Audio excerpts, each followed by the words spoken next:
Hello, good evening. Hello. Thank you for the call and response. And thank you for coming out on this glorious day. Welcome to this public hearing of the Charter Revision Commission. My name is Sharon Greenberger, and I'm honored to serve as vice chair of this commission. As New York City celebrates its 400th anniversary, this is a fitting moment to take a fresh look at our city's governing charter. How can we ensure that New York City remains a cradle of opportunity? How can we revise the charter to make it a more effective tool for building the more inclusive and affordable city that New Yorkers deserve? It is this commission's responsibility to review the entire charter and suggest changes for the voters' consideration. Only if the voters agree to those changes at an election will any changes to the charter go into effect. I know that I speak for my fellow commissioners when I say that we are committed to hearing from a broad spectrum of New Yorkers and to pursuing the best ideas we can find. This hearing is just one of many public hearings across every borough to hear ideas from experts, community leaders, elected officials, and indeed any member of the public who wishes to testify. Importantly, this is an independent commission. In making our recommendations to the city voters, we are bound only by our judgment and our values. We will pursue ideas regardless of who proposed them and regardless of who supports them. Joining me in this task are 12 other commissioners, some of whom are attending today's hearing virtually. Chair Richard Bury, who unfortunately is not able to attend today's meeting. Secretary Lila Bozorg, Grace Bonilla, Shams DeBaron, Anita Laramont, Dr. Lizette Nieves, Anthony Richardson, Julie Samuels, Diane Savino, Carl Weisbrod, Valerie White, and Catherine Wild. Although, as I said, we will be considering the entire charter, the commission is looking in particular at our charter's approach to housing and planning. From my perspective, there is no more urgent challenge for this body to take up. Our city is in the midst of a profound affordability crisis. For millions of low-income New Yorkers, housing costs are the central struggle of their lives. For millions more, especially low-income New Yorkers, our housing crisis severely limits where New Yorkers can live, what schools they can attend, how they can get to work, and whether their families can stay together. Our commission is also taking a close look at the problem of chronically low voter turnout in city elections. Although our city has a vibrant civic life, we suffer from consistently low turnout in local elections. We welcome proposals from the public to boost voter turnout and have identified moving local elections to even-numbered years and reforming the city's closed partisan primary process as potential avenues for reform. The commission staff recently released a lengthy preliminary report summarizing what our commission has heard at public hearings so far and identifying areas to explore going forward. That report is available at nyc.gov/charter/. As the reporter reflects, your thoughtful testimony has, as the report reflects, and all of us as reporters, your thoughtful testimony has driven and will continue to drive this process as it unfolds. Testimony on any topic is welcome at today's hearing. So let me say a few words about how this hearing will run. For members of the public, we will first hear from those who have attended this meeting in person. We will then move to testimony from those attending the meeting virtually. Members of the public are asked to testify for no longer than 3 minutes. We will call for testimony from 3 people at a time, followed by any questions from the commission. We do have a timer on that 3-minute mark. I will ask commissioners to hold their questions until an entire panel has finished. If you wish to testify virtually, there is a form online. You can find it on the meeting page for this hearing. Go to nyc.gov/charter, click on the meetings tab and select the Brooklyn hearing. We will also drop a link to the form in the chat. We will do our very best to hear from everyone who wishes to speak today. This meeting is scheduled to run until 8 p.m. I will say, in the event that we don't hear from you this evening, there are many more opportunities to submit testimony. This is just one of the many public hearings that have been announced. Again, you can visit nyc.gov/charter to find information about all of our public hearings and read all of the testimony. You can also submit written testimony to the commission by emailing chartertestimony@citycharter.nyc.gov. If you cannot attend a hearing, each of the commission hearings will be public, live streamed. and recorded for archival purposes. I would also like to say, I think we have ASL abilities virtually only tonight. Sometimes we have, most other hearings, we've had people in person. If you need assistance, please feel free to either come up front so that you can see more directly.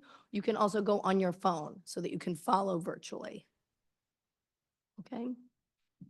So first, I would ask for a motion to approve the minutes from our May 14th public meeting. May I have a motion? Is there a second? Second. Is there any discussion on the motion? All those in favor say aye. Aye. Any opposed? Any abstentions? Okay, the minutes are adopted. Thank you so much. Okay, so we are first going to start with Assemblymember Robert Carroll to come up and join us at the podium. Oh, you're virtually. I Sorry. am. Good evening. Great, thank you. Good evening, and thank you, Chair Burry and members of the Commission for this opportunity to testify. My name is Robert Carroll, and I represent the 44th Assembly. One of my priorities since being elected to the Assembly in 2016 is to see policies put in place that make voting easier in our state. I am proud to have been the lead sponsor and see enacted several election reform bills. Thanks to my legislation, the Board of Elections can now count absentee ballots prior to Election Day. My wrong church bill prevents voters from having their ballots invalidated because they mistakenly appear in the wrong polling place and vote by affidavit. My bill also, the deadline, the 25-day deadline for voter registration has now been reduced to the constitutional minimum of 10 days due to my legislation. And my Golden Day legislation establishes protocols for registering and voting on that day, on the first day of early voting, overlapping with the last day of registration. Despite these and other reforms, voter participation in New York remains disturbing. I believe we must take bolder approach to improving the quality of our democracy, and I'm very encouraged by the preliminary report of the Commission that identifies open primaries as an area worthy of serious consideration. Increasingly, voters, especially young people, are not registering with any party. Unaffiliated voters now make up 22% of registered voters in New York City, with a statewide figure closer to 26%. In the city alone, this constitutes over 1 million voters, almost double the amount of registered Republicans. As the Charter Commission report notes, New York's closed primary system effectively shuts out these unaffiliated voters from a meaningful role in our elections, since so many elections are decided in the primaries. If we accept that fairness and a healthy democracy require that these voters not be excluded, the question then becomes, what changes would be best? The Commission report mentions various models, citing examples from other states such as California and Alaska, which both have open primaries. But I believe there is a better model for New York, which the Commission report also mentions and is set forth in a bill I authored and introduced in 2022, known as A90. Under this legislation, all elections in New York State, excluding presidential elections, would be held with an open primary, utilizing ranked choice voting, where the top 2 candidates would then move to the general elections. Candidates would be identified on the ballot by their party registration. This system fixes the problem of excluded unaffiliated voters from meaningful participation while building off the current ranked choice primary that New York City voters are already familiar with. The general election would remain a head-to-head showdown, but between candidates that have already demonstrated broad support, leading to a much more meaningful and dynamic contest. I want to be clear. My family has been active in local Democratic Party politics for over 50 years, and I am a Democrat through and through. But we must be honest that our current electoral system is misaligned with how today's voters feel about our contemporary political parties. I urge you to move forward with developing a proposal to put before voters for an open ranked choice primary that identifies candidates by party registration and where the top 2 candidates move on to a general election. Thank you so much for your time and have a wonderful night. Thank you so much. I will ask my fellow commissioners if they have any questions for the Assembly member. Thank you. We appreciate you taking the time. Thank you.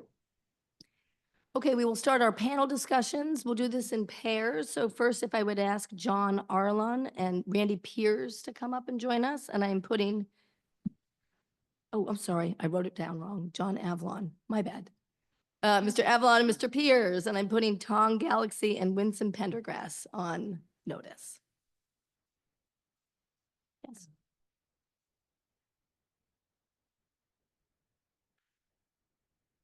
We'll email you copies of our testimony. Fabulous. You're up, brother. All right. Thank you very much, members of the commission. I'm John Avlon, chairman of Citizens Union, which has been fighting for reform in New York for over a century.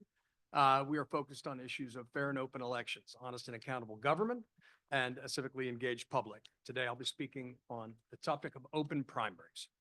New York has a primary problem, but it's within your power to help us fix it this fall.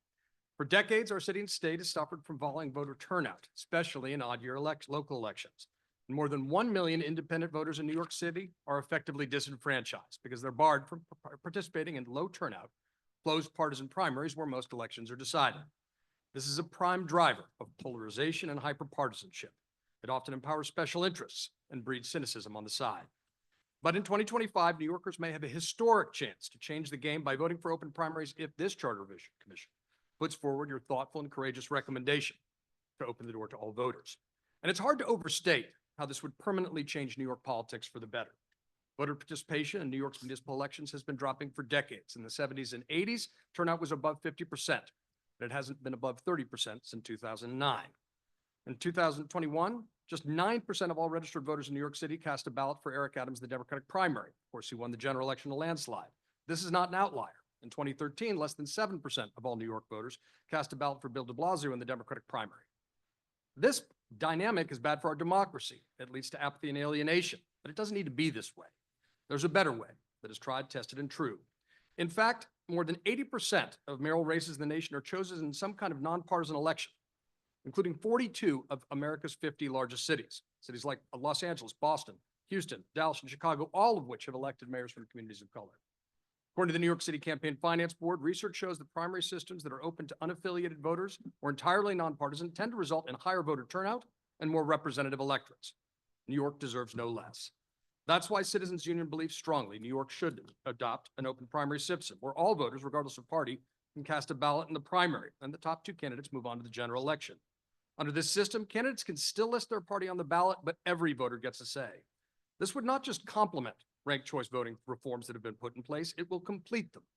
From the kickoff of the campaigns, candidates would be compelled to reach out to all voters and not just play to the base. It will reduce incentives for negative campaigning, promote more diverse competitive races. Voters get a clear choice in the general election, but more voices are heard throughout the process. It's simple and it works.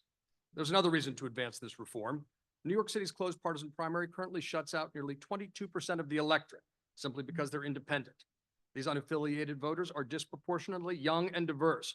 In fact, an analysis by the New York City Campaign Finance Board found that 49% of registered independent voters are under the age of 40, and their numbers are on the rise at a time when the party's current dynamics are either declining or flatlining. Research shows that nearly 90% of independent voters would participate in primaries if given their opportunity. So why are we turning them away? New York has a once-in-a-generation opportunity to fix this broken system. We should seize on the historic moment while frustration of the status quo is high and place the question on the November ballot. This is not a radical idea, but a common sense reform. After all, the job of mayor is essentially nonpartisan and problem solving. As Fiorello LaGuardia once said, there's no Democratic or Republican way to clean the streets. Now's the time to open up our primaries so all New Yorkers have a real and equal say in choosing who leads their city. Thank you. Thank you so much. Mr. Piers. Good afternoon. My name is Randy Piers, President and CEO of the Brooklyn Chamber of Commerce, the largest chamber in New York State. In my current role, I am fortunate to interact with all levels of government on a regular basis, and I've had the pleasure to get to know personally many elected officials over the course of my 30 years as a professional in the workforce and economic development space. I've seen many good public servants during my time, and I've also witnessed others fall from grace for various different reasons. I'm also the face of a disenfranchised voter, having been registered unaffiliated since 2017. Given my intimate knowledge of and interactions with the political system in New York City, you may be wondering why I would deliberately choose to disenfranchise myself by not registering in a party. Simply put, I'm registered unaffiliate because that's truly where my politics lie, personally holding opinions across the ideological spectrum. So when I say I support open primaries, it's very much because I care about democracy itself and truly believe that enfranchising the over 1 million unaffiliated voters in New York City will produce better results. Open primaries will strengthen democracy by helping elect leaders that truly reflect the majority opinions in the city. In fact, we already have open primaries that are called special elections. Open primaries will not only lead to greater voter participation overall, but general elections will also now actually matter in New York City. It's worth noting that 24 of the 30 largest cities in America have open primaries, and the results have been exceptional, increasing voter participation and expanding choices. Over that time, open primaries have led to encouraging more people to step up and run for office, given the fact that the playing field is more equal. In fact, combined with ranked choice voting and public financing of campaigns, New York City has the potential to once again lead the nation in expanding democracy and voter rights. As we see an unraveling of democratic institutions on a national level, now is the time to act decisively in defense of more democracy, not less. I urge the Charter Commission to include open primaries recommendation on the ballot this year. Thank you. Thank you so much. And under 3 minutes. Thank you. Any questions? Yes. Thank you both for your testimony. So I think I'll start with you, John. I have a question that maybe you guys have considered at Citizens Union. So 23 years ago, I think, or 22 years ago, the city attempted this, but that I always like to say that was then and this is now. It was a very different city, a very different two-party structure at the time as well. And I always also say that voters vote with their feet. And what we've seen since then is more and more people are making a conscious decision to not enroll in one of the two major parties. And in fact, more and more are not enrolling in a party at all. And as we've seen, the city is the primary process has literally become the general election in New York City. But there's a concern among some that perhaps we don't have enough time to consider this, that this is too monumental of a shift in New York City's politics and the way we govern to be able to take this on in this short period of time. So I'm just wondering what your opinion is with respect to whether or not this is something that has been studied ad nauseum. Can we possibly do it this year? I appreciate it, Ms. Savino, and thank you. As you allude, this has been something that has been studied across the nation. New York is the outlier. The vast majority of American cities have some form of open primaries or nonpartisan elections. As you indicate, this is something that charter revision commissions have looked at for the better part of this century. And I do think the fact that we have fewer and fewer competitive general elections indicates the need. Also, as you indicate, nationally as well as locally, more and more, particularly younger voters, are choosing to register as independent, to not enroll in a political party. Their voices should be heard. And almost every conversation we have about elections, we say we ought to lower barriers to participation. We got to open the process. This is what that's about.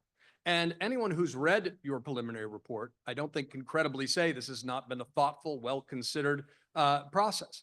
Having served on charter revision commissions in the past, this charter revision commission has done its homework, and it builds on the work of past charter revision commissions. We learn from the examples of so many other cities where it's proven its success. So the idea that this is a rush job, that this hasn't been adequately studied, I think that is an argument effectively for keeping a broken status quo in place. It may benefit people who benefit from that, but it doesn't actually benefit the vast majority of New Yorkers, including the 1 million independents who are currently effectively disenfranchised in our city. Thank you so much. And I have one question for Randy. So you're an individual who made a conscious choice that you did, even though you operate within the government world in many respects, but you made a conscious choice that you did not want to enroll in a party. When you made that decision, you obviously understood that you were going to be shut out of the process, but I'm sure it's gotten harder and harder with each passing year, that you feel that you have no role in the selection of your government. Yeah, it's hard for me to be a phony, so I have to be true to myself. It's important in life. And that's kind of how I live my life. And, look, on the timing thing, if not now, when, right? We have to start this reform now. The other thing I'll say while I got the mic is that the notion that we can't register independent is ridiculous. That has to be addressed on the state level. But I don't even think that's constitutional, to be quite honest. But for whatever reason that the governor chose to disassociate with the word independent is to me silly. So that's another thing that we could look at for reform. Thank you so much. Gladly. Hi, thank you both for joining us. I'm curious, given the amount of thought you both put into this, what do you see as the benefits of the fully open primary versus some of the other systems we've seen, like the party-specific primaries that are open to unaffiliated voters? Could you talk a little bit, particularly from both your and the perspective of Citizens Union on that? Sure. Would be helpful. I think when you speak to many people involved in politics, the argument that they will make against this, ignoring the experience of the vast majority of American cities, is they're afraid that people will try to game the system, right? That is particularly, I think, a scenario which may have a shred of credibility, though I actually disagree with that, in a semi-open primary system, right? Whereas if you open it to everybody and have people run with their party affiliation, but everybody gets to vote in the first round using ranked choice voting. And then in the general election, it's a clear choice, whether it's top two or you would use ranked choice voting with top four. And I know you're looking at both. I think that simply it is ungameable in the way that I think some people who are trying to defend the status quo might fear or argue. I think actually semi-open primaries is more inclined to that outcome. So I actually think that just opening the process, leveling the field, fair and open to everyone is the best way to go for our city. Representative elections have representative results. Thank you so much. Any other questions? I'm going to ask that we keep our applause to a minimum. Thank you. Any other questions from my fellow commissioners? One, just also on the same issue, do you have any preference on top two, top three, top five? You're the expert. Citizens Union has put forward top two. I think there's a certain clarity to it. Other organizations have advocated top three, top four, top five. If there's ranked choice voting in a general election, the key thing is to make sure that we have a mayor who receives a vote from a majority of people. I think, you know, getting a mayor who's supported by less than 50%, I think becomes a strain on their legitimacy. So that is eminently dealable. Regardless of where we've seen these reforms be put forward, it actually does have a positive effect on the politics. It discourages negative campaigning. It encourages more coalition building, just because at its nature, at the outset, you're trying to win over other people's votes. So Citizens Union has proposed top two. I think there's a certain clarity to that. But good people can disagree. And if you all choose to say top three, I think as long as there's a ranked choice voting component, it will achieve the same end. But would top three give an opportunity for somebody winning the election with less than 50% of the vote? No, because in that scenario, you would still use a ranked choice voting. Well, you have ranked choice in the primary. And you'd have ranked choice in a general. If the general election is more than two people, you have to have ranked choice voting in the general. In effect, if the principle of making sure that a mayor gets, the mayor gets 50%. So, I mean, again, if it's top two, it's just a traditional, we've already done ranked choice voting and it's a binary choice. If you choose to take a route which is more expansive than that, then the general election would need to use ranked choice voting as well. That would be one option. I think it is the most logical option if you want to make sure folks get to 50%. And I'll just say also, feeling gentleman's pain, I'm a registered Democrat. I was an independent for many years. I didn't change parties' affiliations for that reason, but I do think the argument that you need to participate in the process, you have to join the party, doesn't feel like it's consistent with the best American traditions. Yeah, I'm actually, I don't think two cuts it. I think you got to go above two. I think there's 4 official parties right now in New York State. I think, right? We've got Democrat, Republican, Conservative, Working Families Party. Those are the only 4 official. So I'm saying 4 minimum and then take it from there. But it also, I think the more you have, the more it encourage in a ranked choice system would encourage also building of the coalitions. So I think that piece is strengthened by having more in the general election. Building a better politics. Oh, go ahead. Last question. Last Thank question. you. I just want to, hi, Randy. Hi, John. I just want to be clear. Randy, when you say 4, you agree that if you get to 4, it should be ranked choice at that part? Or are you? The general election should be ranked choice. Okay, With- because with- right with- now, technically, we could have, in our current system, we could have multiple candidates and have less than 50%. And that's the problem I think we have the opportunity and the obligation to Okay. fix. That could be very what we're facing. Got very it. well what we're Thank facing this fall. Yeah. Thank you. Thank you both Thank you so very much. Thank you for your work. I know I asked Tong and Winsome to be ready, but we are actually going to hear from Lincoln Wrestler first, who is joining us virtually. Great. Thank you so Council much. member, the floor is yours. I really appreciate it. Thank you for the opportunity to say hello and sneaking me in. My name is Lincoln Wrestler. I'm council member of 33rd District in Brooklyn, and I chair the Governmental Operations State and Federal Legislation Committee. This commission was appointed by the mayor in December with a directive to focus on housing. But I do think it's worth noting at the front end of my remarks that the real reason that this commission was appointed was to block advice and consent, which was the speaker's priority proposal.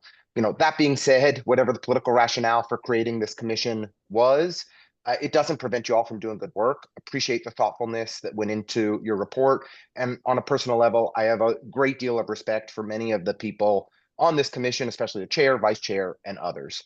I do have to say, though, I am concerned that this commission is lacking a compass and is not tethered to political leadership in the city. We all know that many of the members of this commission were directly asked to join it by then First Deputy Mayor Maria Torres Springer. And we know that she's no longer in government and the reasons why. I think it is valuable for a commission to be connected to elected leadership in New York City because we are the ones who are accountable and responsive to our community, most accountable and most responsive to our communities. Reflecting on the 1989 Charter Revision Commission, the last great Charter Revision Commission in our city, Fritz Schwartz, of course, the chair, noted that a charter commission's job, quote, is to provide a structure and process for governmental decision-making, not to make the decisions itself. A commission is not a legislature, nor should it act as one. And I think that's a really important reminder for this commission, considering the breadth of what you all have included in your preliminary report, an exceptionally wide range of topics. Housing, procurement, elections, the city map, city infrastructure, resiliency, et cetera. And I agree these are all valid issues that the city leaders, that the leaders of New York City should be confronting and tackling. These are arbitrary topics that do not seem ripe for a comprehensive charter review. Many could be addressed through other avenues, legislation, agency policymaking, budget allocation, et cetera. I urge this commission to carefully consider whether you are acting as a process for decision-making or attempting to act as a legislative body. No one elected this commission, and without the support and substantial education and outreach and funding to engage and educate New York, to inform New Yorkers, it seems likely that New Yorkers will not have a great understanding of the ballot questions that are coming before them in November. As it relates to balance of power, I am concerned, I would even say deeply concerned, that the unifying theme behind all of the proposals in the preliminary report appears to be increasing the power of the mayor and limiting the power of the council and other elected officials. From limiting the council's power in Euler, procurement, city, and the borough president's role in the city map, et cetera. Our last major charter review, again in '89, followed one of the worst corruption scandals in our city's history, term 3 of the Koch administration. 35 years later, our city, of course, again, is in a moment of crisis, with a growing series of deeply troubling allegations affecting the mayor and the innermost senior ranks at City Hall. It's clear that the mayor's ability to serve our city is compromised and the exodus of senior administration officials unprecedented. This begs the question of whether we currently have the right balance of power in city government. Charter experts have voiced that the power has gradually shifted over these past 35 years to more and more and more power on the mayor's side of City Hall. The 1989 Charter Revision Commission intended for the council to be a powerful check on a strong mayorality, and it is essential that we strive to maintain that balance of power. 10 years ago, I'll again quote Fritz Schwartz, who I have so much admiration for, that, quote, any charter revision commission that further increases the power of the mayor by limiting the role of the council should and would face a high hurdle, both substantively and politically. I do not think that this commission has met that hurdle of demonstrating why additional mayoral power would best serve New Yorkers. On elections, as the chair of the Government Operations Committee, if I can just continue for a moment, I want to comment. 4 seconds, please. Thank you. Well, sure, but I just have to say that we are approaching the second citywide election for ranked choice voting. I do think and I'm appreciative that this commission has expressed support for it. But before we do a major revision to our voting process, I think we should give ranked choice voting a little bit of time to play itself out.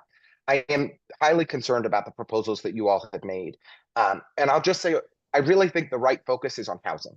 If our focus is on streamlining the ULURP process, ensuring that there's a greater opportunity to address our housing crisis today, that is a meritorious focus for this commission. The attempt to do everything and the kitchen sink in your all's proposals, I think is ill-conceived, and I hope you'll reconsider as you work toward a final set of proposals. Thank you for the extended time. I appreciate the opportunity to say hello to you all. Thank you for your perspective. I will ask my fellow commissioners if they have any questions for the council member.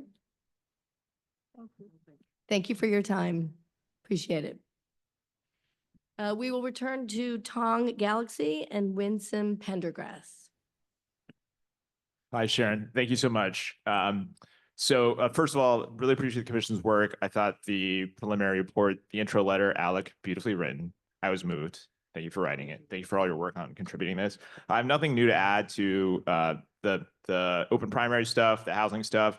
I'm sure you guys are going to figure out what is potentially political feasible as well as the right way forward. I just want to put it out in the public record that I am someone who is curious about how can we solve the problem of getting of developing political will. How can we generate public understanding and awareness of whatever ballot measures y'all promote in that? How can we use technology? How can we use Instagram, LLMs? How can we make the public actually understand it when it comes up to the ballot initiative? If anyone's out there is curious on how you actually get the electorate to understand the problem to vote for it, please reach out to me. My name is Tong Galaxy. I'm pretty easy to find online. The thing that I wanted to talk about today is it seems like what's possible politically, the window seems larger than ever. And the window of change seems larger than ever. It seems like the potential for crisis, we can all imagine back to the start of March 2020, March 13th, 2020, right before New York City declared the lockdown. We can all imagine how unprepared we are for the massive changes to day-to-day life we would experience. I think we can all agree that the crises of climate change, of AI, wiping out massive sections of the labor market and the labor force, of other crises, I think we can all agree that the amount of crises and potential shocks to the systems that we all rely on will only increase, not decrease. And the capacity for government to solve them needs to increase, not decrease. And the ability for government to move nimbly and with a strong, fast approach needs to increase, not decrease. So I respectfully disagree with the council member's suggestion that we wait. I don't think any of these things can wait. What I do think is really important, though, is I think it's totally possible in the realm of the next couple of years for something like AI to dramatically change our labor force. Smart people way smarter than me are predicting unemployment numbers in the double digits. There are, so I'd like to propose the council do two things. One is establish an agency that is dedicated to strategic foresight and crisis management. There needs to be someone thinking about these problems to figure out how can we build latent capacity and how can we loosen the knots of institutional inertia. We're not going to solve all these problems until the next crisis comes and the electorate wakes up, but how can we develop something that New York City already has thinking about the infrastructure that we need to have in place? The second measure is to establish a citywide data and software systems inventory for every agency. Where does all of the information live so that we can make quick decisions when the next COVID hits, when the next crisis comes? Thank you so much, y'all. Really appreciate your time and your hard work on the commission. Thank you so Great. much. Thanks. Could you just sit for a second? Oh, And yeah. we'll ask Winsome to testify first, and then we'll open it up for questions for both of you. Good evening, ladies and gentlemen. My name is Winsome Pendergrass. I am a resident of the Brownsville community. I am a member of NYCC, New York Communities for Change, WFP, Workers' Family Party, HJ for All, Housing Justice for All, and the New York Tenants Bloc. Today, I am testifying for the tenants who are disabled.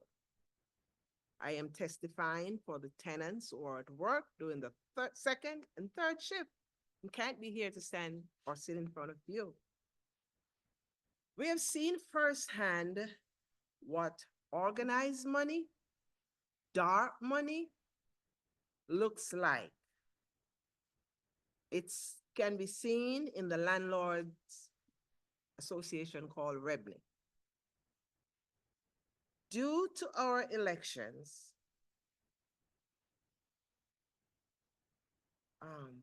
yes, we have seen firsthand what organized money, dark money does in places like REBNY in our election. The only thing stands up to them is organized tenant in joining people's organization and fighting back. Our power comes from working together under a common banner, making collective decision and fighting as one for our values, ideals, and policies. That is why the changes being considered to the NYC elections are so dangerous. The only way to fight back against organized money in our country, in our state, is through organized people. Political parties stands for something and communicate that. But it's up to the members of that party to make the collective decision about what candidates are going to represent the party. What is being proposed is an attack on people's organization by the billionaires. They have tried it in Colorado, in Arizona, and New Mexico last year. Bloomberg tried it here in New York City 20 years ago. They want to do this because it's so much easier for them to buy the election. When people's organization, like political parties, don't get to elect their own candidates, when Republicans get to vote in these elections, the billionaires' money will prevail. But it will be the tenants across New York City who will suffer. We need to protect our tenants in New York City, our tenants organization, ensure that we don't make it easy, too easy for people like Elon Musk, Mike Bloomberg, and others like REBNY to buy our election. The commission should must reject this jungle primary proposal and the open primary proposal that allows Republicans to select Democrat candidates. How can we forget the IDC? Thank you so much. Thank you for your time. Appreciate that. Tong, I have one clarifying question. You said I would like to ask the council to consider. You mean this commission? Is that right? Okay, I just want to confirm that. And I would ask if you have specifics that you can put in writing and submit. That would be super helpful to us. Thank you. So I Yes. do have one question. Winsome, I'm sorry, I forgot your last name, so I Pendergrass. apologize. I just want to be clear, you don't believe that we should change we should keep the closed primary system Yes. and we should not allow open primaries. But I'm just going to ask you a simple question. As a member of the Working Families Party, I was at the Working Families Party when we created it in 1998. I was on the executive board of the Working Families Party before I got elected to the Senate. But out of curiosity, how do we square this circle? The Working Families Party has made 25 years of trying to influence the Democratic primary. They endorse candidates that run in the Democratic primary. They campaign for them. They run campaigns for them. They created a whole mechanism to try and elect the Democrats that they would run on their line. Do you not see that as interference in the Democratic Party? I don't see it as an interference. I think we're helping the Democratic Party. The WFP is the progressive section that the Democrats doesn't seem to, they still want to hold on to old politics and don't want to expand and to bring in more progressive people. Then why not just run their own candidates on their own line and not attempt to influence the we do have- Democratic but- primary? Yes, but right now, I think we see it fit. We do have the D line on the ballot that goes towards the Democrat, but we are helping to shore up the Democratic Party I don't know, I can't tell you exactly when we are gonna step out to be a third party. It is yet to be seen. I guess I myself am asking the question, when are we gonna be strong enough or be bold enough to step out and say, we are the third party? It's 27 years Yeah, since and I'm since sorry, the I can't establishment of the answer it ballot for line. you. Yeah, but that's something for me to take back to them. Thank you. Any other questions from anybody else? Thank you so much. We appreciate it. I'm going Okay. to ask Alice Rydell and Christine Helm to join us at the front. And I will put Sarah Pennenberg and Caitlin Schuster on notice. Alice Rydell and Christine Helm.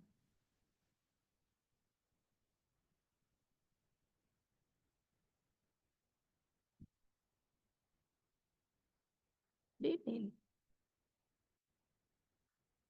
You want us to go in the order that said the names? Whichever you prefer. Okay. Please introduce yourself when Hi. you start. I'm Alice Rydell, and I've been a registered independent voter in New York City for decades. I grew up in Chicago, and I knew of the daily machine before I was old enough to vote. So I always had a sense that ordinary people didn't have much of a say in how things were run. I do think, I hope when people aspire to be public advocates, that's exactly what they want to do, to be advocates for the public. And unfortunately, they often get caught up in focusing on a smaller group of party influencers, fundraising, party politics, their own careers, and they lose track of what their purpose is. Because it's not about controlling voting. It's about listening to all the voters, and open primaries is a good step in that direction. You know, I made a note of this. I volunteered to make calls for independent voters to testify before this commission. And one person I spoke with told me that when she went to a primary to vote, she was an independent, she was turned away. She didn't know this, and she was humiliated. So that just shouldn't happen. It's been 20 years. I think someone more official was talking about this before, since the possibility of open primaries was brought before Charter Revision Commission. And I think it got caught up in, should it be the top two, the top three, should it be semi? Whatever it is, it needs to be open primaries. They got bogged down, and it's been 20 years. So New York is just such a diversified, progressive city, and I love it very much. And I think it's time to break out of how controlled and conservative our voting process is, because it's having an impact. Our public advocates, politicians, and the news media can get so focused on particulars, they can't grasp the larger picture. You know the phrase, you can't see the forest for the trees, right? So we're the forest, the 1 million independent voters. And please, I open up the primaries. Please put that before us. I know you're not making the final decisions, but you can put it on the ballot. Thank you. Thank you. Please go ahead. Hello, my name's Christine Helm. Again, also a longtime independent voter. First, thank you. I'm delighted that the commission is listening to independent voters and hopeful that we will one day have open primaries here in the city. For me, it's simple. In a democracy, the more that we citizens can participate in choosing our leaders, the better. And the closer we come to the assertion in our Declaration of Independence that governments derive their just powers from the consent of the governed. In our system, consent of the governed comes via voting. We have a history in this country of both expanding and restricting access to the vote. When slavery was abolished, the 15th Amendment enfranchised African-American men. Hooray. And as we know, immediately, literacy tests, poll taxes were put into place to restrict that vote. Finally, thanks to the courage and persistence of the civil rights movement, in 1965, Congress passed the Voting Rights Act, intended to eliminate voter suppression efforts. Another expansion.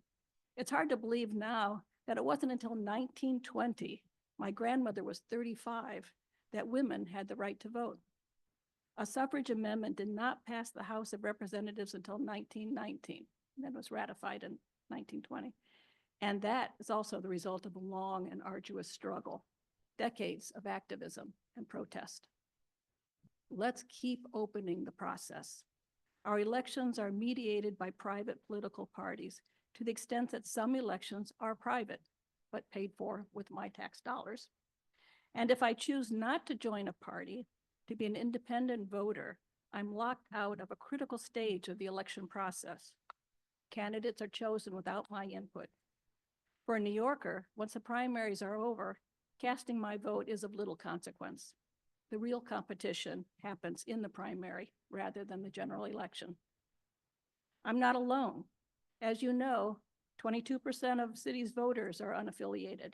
And what concerns me most is that 49% of those independent voters are under the age of 40.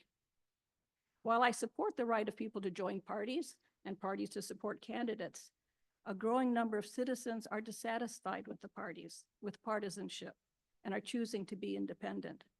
Let's make sure they're included. Let's give all the governed the means to consent. Thank you. Thank you both so very much. Any questions from the commission? No, we appreciate you taking the time. Thanks so much. I'm going to ask Sarah Pannenberg and Caitlin Schuster to join us, and I'm going to tell Mary Fridley and Yvonne Lee that you will be following them.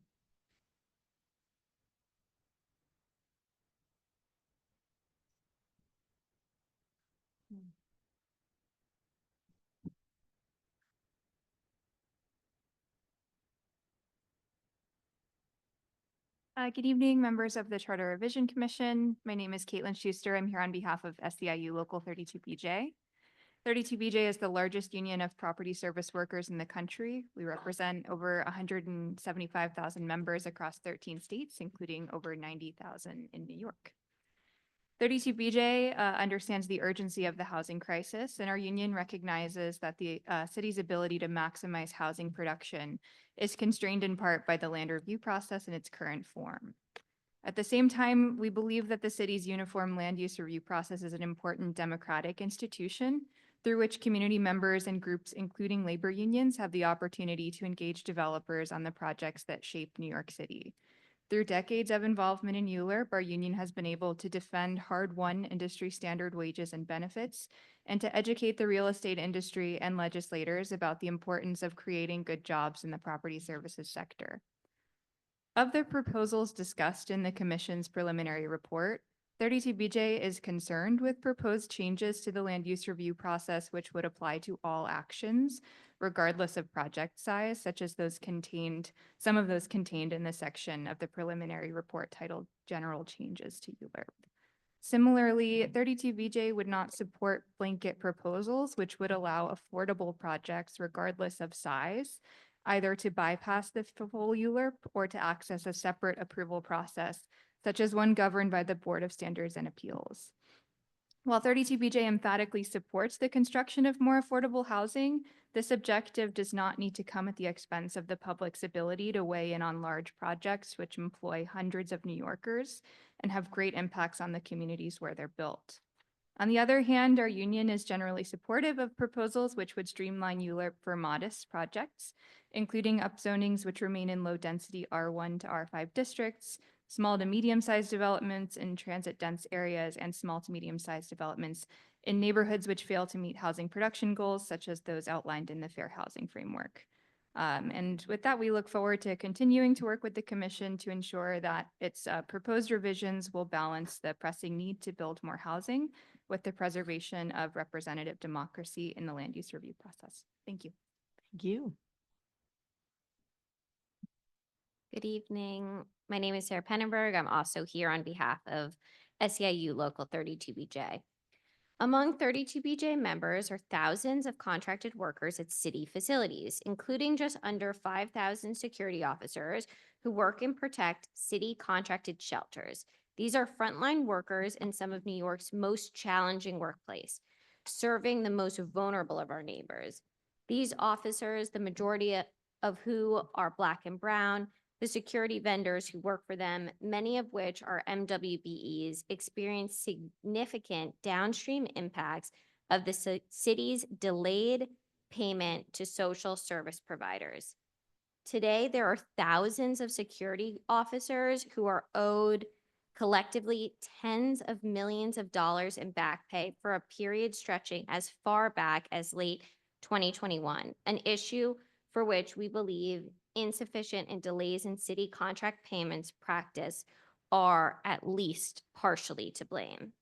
32BJ echoes the calls to reform these systems and in particular register our support for proposals discussed in the Commission's preliminary report to codify the Mayor's Office of Contract Services to empower the agency with greater authority over city contracts. We look forward to working with the Commission and stakeholders to advance these proposals that would lead to contract workers at city facilities, including shelter security guards, getting the respect they are due. Thanks for your time. Thank you both, and thank you both for returning with additional testimony. Any questions? Yes. Hey, thank you both for your testimony. I'm curious if you could talk a little bit more about the specific concerns of, finding, and first of all, a lot of the changes to ULURP that I've proposed are not really upending ULURP in any really significant way. It's about kind of trying to bring citywide perspectives into maybe hyper-local projects or decisions. And I think the end result of providing kind of citywide or borough-wide perspectives on projects could be more projects getting built. So, and especially more affordable projects, which would mean more work for your members. So I'm a little bit curious how to square what the goals here ultimately being about creating more housing and more affordable housing, which ultimately will create more jobs, with the concerns of having a process that goes efficiently, faster, and ultimately trying to address the housing crisis. Yeah. I would say that we recognize that all of these things are sort of in this messy tension. And I think where I'd like to sort of highlight is that like we are interested in job creation, but we also are interested in, the opportunity to make sure that jobs that are created are good jobs. And I think ULURP has been in place for us where we're able to ensure that big projects that go up in the city and that the developers that benefit from big upzonings, like our developers that are benefiting from something that the workers who will be employed at those sites will get to partake in, the financial gain that those developers see. And I think, we recognize that those big projects are much different from the small projects and medium-sized projects, which are, for which ULURP is cost and time and resource prohibitive at this point. I don't know if there's anything you'd want to add, Sarah. Just want to add the point that our members are able to be a voice for their, public and their representation. And so ULURP gives them the possibility to have that voice in this decision process. And then also for them to see, like Caitlin was saying, good projects with credible commitments from developers. It also is a really great pathway for us to educate developers and newer developers about what a union is, what property service work is, what the standard wages are, and what family sustaining benefits and wages are, and also for them to learn about programs such as 45X and things like that. So I think that that's a really important part of the process when it comes to these approvals. Yes. I just want to say I appreciated talking about the downstream effects about the late payments. I think you're the first union or organized labor that we've seen actually speaking to that. Can you talk roughly about how many excuse me, security guards are used through vendors right now? And do you have that number? Yeah, so we have about 5,000 5,000. security guards at city contracted sites, and that is like private shelters, migrant shelters, newcomer shelters um, across the city. Okay. And then we do have, other guards at office facilities where there are like city contracts. It's Right. kind of a universal number. Got it. And they're directly impacted by the delays. I get that. Thank Yeah, you. That was they helpful are. too. Yes, Anthony. Thank you both for your testimony. I wanted to be clear on your, that I'm summarizing or describing what your testimony is correctly, is that you believe that Euler gives you the time to engage on various issues, but you support fast tracking or some truncated Euler for more modest proposals. That is correct? Yes.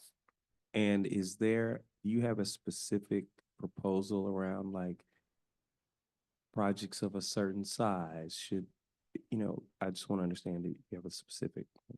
I would say we're not prepared with a specific size, but that the preliminary reports identifying the R1 to R5 districts sort of makes sense to us.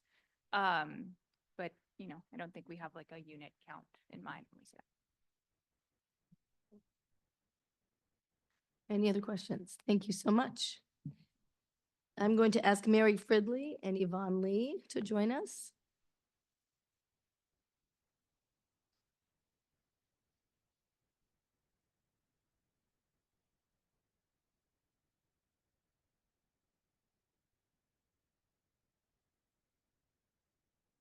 Good evening. Good evening. Good evening. Okay. Well, good evening again, commissioners. My name is Yvonne Lee, and I live in Harlem. I am a lifelong New Yorker and a lifelong independent voter. I recently retired from housing preservation and development, and I am glad to see that you are working on the housing crisis in the city. Very important. I am very glad to see that you have been listening to folks from across the city and are considering the issue of opening our primaries. I wanted to talk to you about the democracy crisis in our city caused by having closed primaries. Anytime you have an election that excludes over 1 million people from voting, to me, that's a crisis. Especially when 49% of those independents are New Yorkers under the age of 40. We need all New Yorkers to have a say in who our leaders are. Right now, we have a system that is coincide and out of step with our voters, where our voters are. I have been active in politics in our city since I was a young woman. I'm 79 now, so. I have worked for many candidates and have fought for many issues. I have testified at charter revision commissions in the past on the same issue. I pay taxes. I am a community organizer. To be told that I cannot vote in the primary is a real slap in the face and un-American. It is time for all New York City voters to have equal rights. I want to thank you and urge you to do the right thing and put open primaries on the ballot. We have a right. Thank you. Thank you. Hi, I'm Mary Fridley. It is an honor to be here and to speak on behalf of independents across the city. I also want to thank the commission for giving us an opportunity to help shape the future, including the electoral future of New York. And I actually think the two are closely related. And because this is a city that I love, even with all its flaws. and have proudly called home for about 45 years. I currently live down the road in Flatbush, Brooklyn. I make my living as a nonprofit fundraising consultant. I'm a longtime community organizer, a dementia rights activist, theater director, and a member of the LGBTQ community. I too, as so many have said before, am a lifelong independent. I actually never believed that two parties equal democracy. It just seems silly to me. And I really hope that you'll understand, and I don't think it's just mine, the pain that we feel about living in a city that is denying so many millions of people the right to vote. I mean, it's just, Yvonne said, it's a basic American tenet. You have the right to vote, particularly in the primaries, which everybody, we're not stupid, knows is the only meaningful election in New York. And I know this figure that there's 1.1 million independents in New York.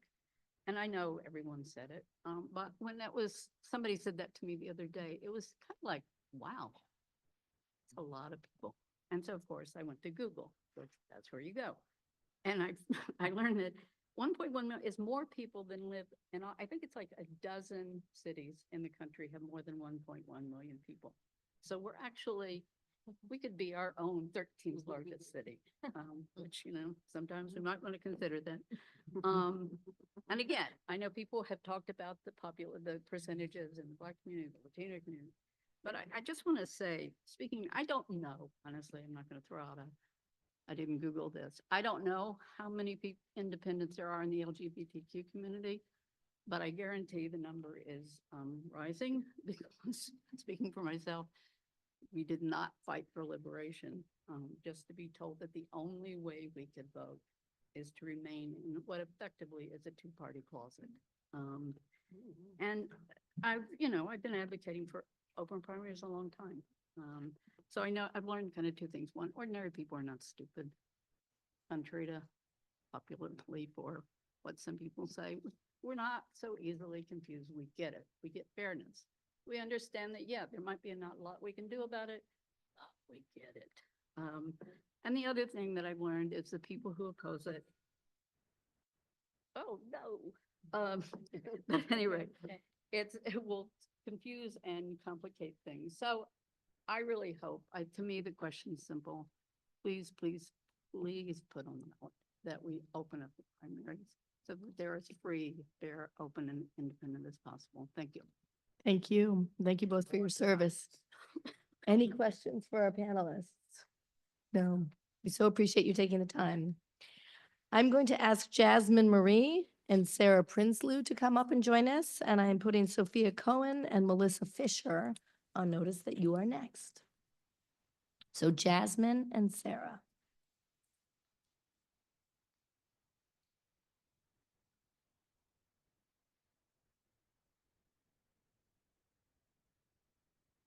I'm using my phone and not paper, so. Hello. It's all good. My name is Jasmine Marie, and I've been a part of this community for about 5 years now. I'm not a native, but I absolutely love Brooklyn, and I call it home. I have never testified here before, so I just want to thank you all individually and collectively for the work you are doing to make New York a better place. I'm here today to speak with the council about the alarming lack of police accountability. I've had friends and neighbors experience police misconduct, from unlawful search and seizure to profiling and assault. These moments are devastating, especially when they're met with no recourse. I understand that the CCRB, the Civilian Complaint Review Board, was established to hold the police accountable, but there needs to be some changes. These complaints take way too long to be investigated due to lack of police compliance with things like gathering worn body footage. Also, the vast majority of valid complaints go unpunished because the police chief has to agree with the punishment. I believe the CCRB is a well-intentioned organization doing their absolute best, and I do believe they're vital to protecting public trust in our law enforcement. In order for the CCRB to be able to make an impact, I'm asking the commission to please consider two very important reforms. The first being giving the CCRB the power to make binding disciplinary decisions without the need of the police chief to approve.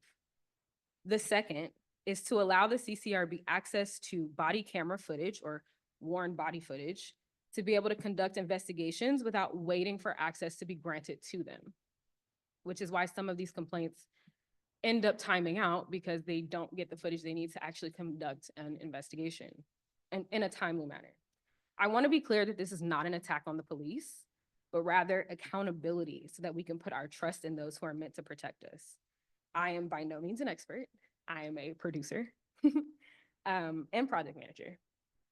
But as the CCRB stands, so many people will continue to lack trust, and that is not a world that any of us want to live in. Thank you. Thank you. Good evening. First of all, I want to thank you all again for allowing us to speak. This is so exciting to be able to hear some people that I'm meeting for the first time tonight speak on behalf of open primaries. So I want to thank you all for considering it so strongly. As you can tell, there's a lot of passionate people behind this. There were some wonderful statistics, I think, that everybody has spoken about tonight. So I'm going to do more of a personal story for me. And it really happened. I moved to New York City 8 years ago. Have always wanted to live in New York City. I've always felt like it's the greatest city in the world. And I'm an independent. And I showed up to vote in the primaries, not realizing that I had to be a registered voter in one of the parties. So I showed up, and it was actually a Democratic primary.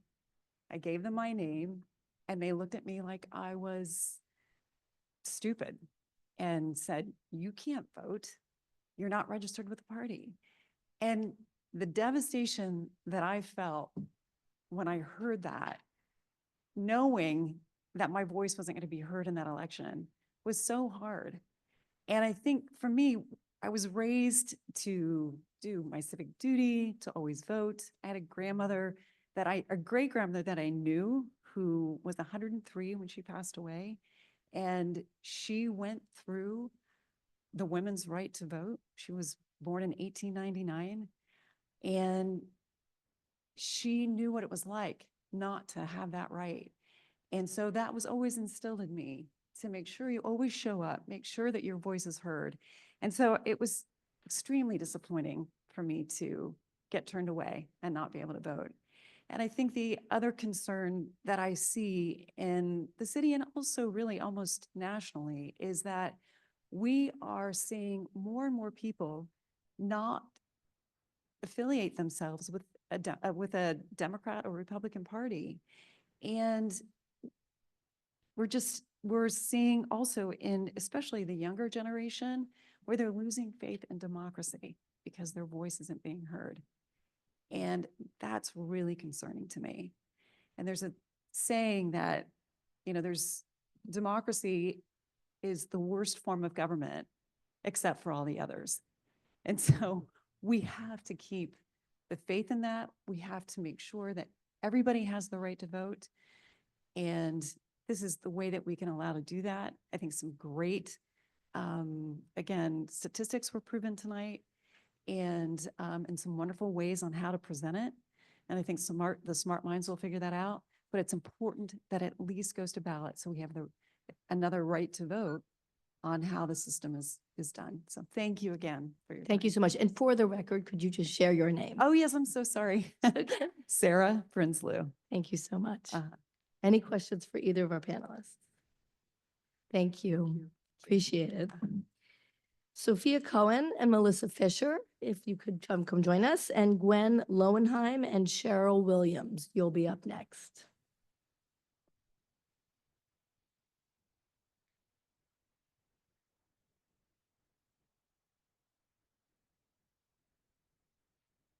Go ahead.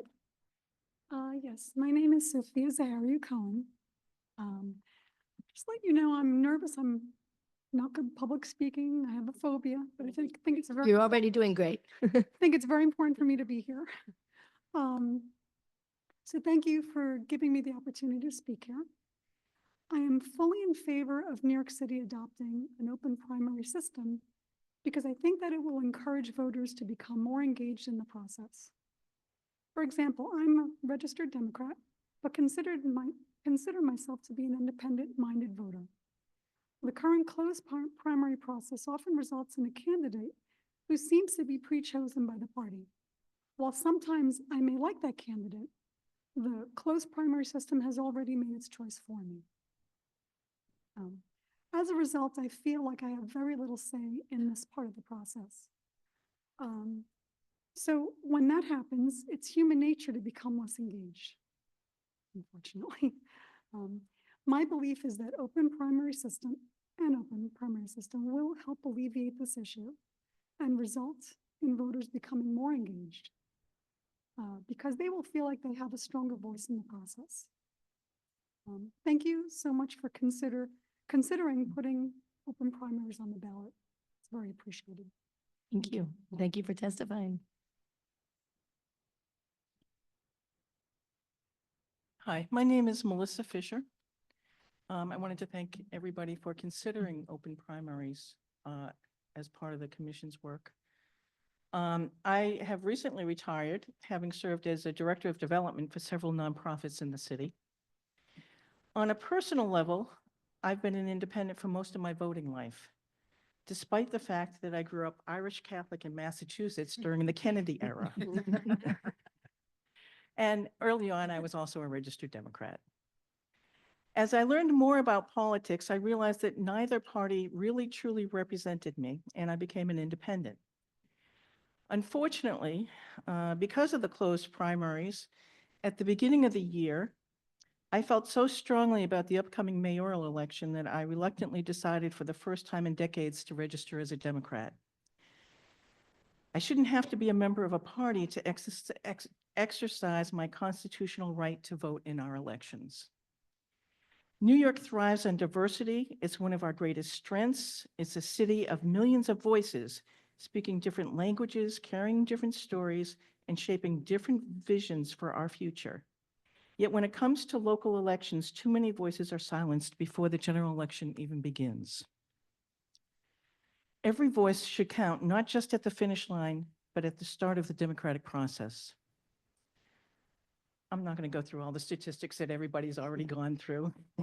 But, you know, particularly important in a city like New York, where Democrats outnumber Republicans 2-1, many races are essentially decided in the primary. Open primaries would ensure that every voter, regardless of party affiliation, has the right to participate in shaping our government. And this reform, as many people have spoken about, will encourage greater political engagement, reduce extreme partisanship, and lead to elected officials who represent all New Yorkers, not just those belonging to a single party. You know, I think as I think about it more, I think about there was probably a time in our history where being a Republican or a Democrat was what people did. I think that now it's pretty clear that's an outdated system, and we need to find a way to have everybody being able to participate in all levels of our elections. The heart of democracy is choice. In these times, democracy is more important than ever. We need leadership that reflects the full spectrum of voices in our city. New York City is a global leader in innovation, inclusion, and progress, and we should be leaders in democracy as well. Open primaries help us come closer to ensuring that every vote counts, every perspective is heard, and every community is represented. I ask you, the members of the commission, to make democracy in New York City as welcome, vibrant, diverse, and open as the city itself. Thank you so very much. Any questions? Thank you very, very much. I will ask Gwen Lowenheim and Cheryl Williams to join us.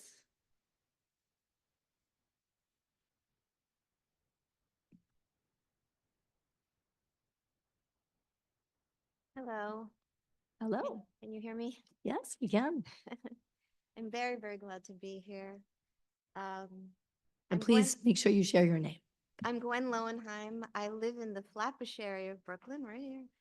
I grew up in Borough Park and have spent most of my life in this area. I'm very happy to be here and to be able to speak directly to the New York City Charter Revision Commission. And I'm honored to contribute to these hearings on open primaries in the city where my grandparents immigrated, my parents raised their kids, and I raised my daughter, and she now has 3 children. I was raised to always take our democracy seriously, and yet my political views have never been represented by either of the 2 parties, an exclusion I take very seriously. From a young age, I wondered why 2 parties was related to as interchangeable with democracy, so I never registered in either. And as we know, the impact of that is that I have not been able to really vote in the election. I've been an educator since the 1980s and currently teach at Pace University, where I'm also the coordinator of an international conversation groups and facilitator training for undergraduate and graduate students from the US and around the world. I also train teachers in innovative approaches to student retention, which we know is a big issue. And when I'm not in the classroom, I've been a grassroots organizer, and I actually first experienced grassroots organizing as a student at Erasmus Hall High School, right here. I'm inspired by the I'm inspired by the students I work with. They're in their 20s and in their late 30s. They see ways out of the polarization of the 2 parties and are enthusiastic about creating new possibilities. I hope they do not become as alienated by this whole process as I have been. And as we know, it's been spoken about a lot tonight, people in this age bracket are overwhelmingly independent.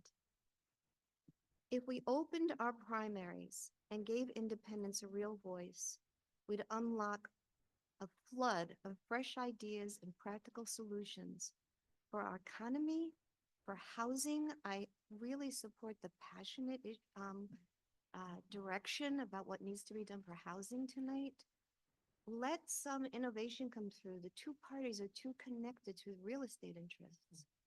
I just walked downtown Brooklyn.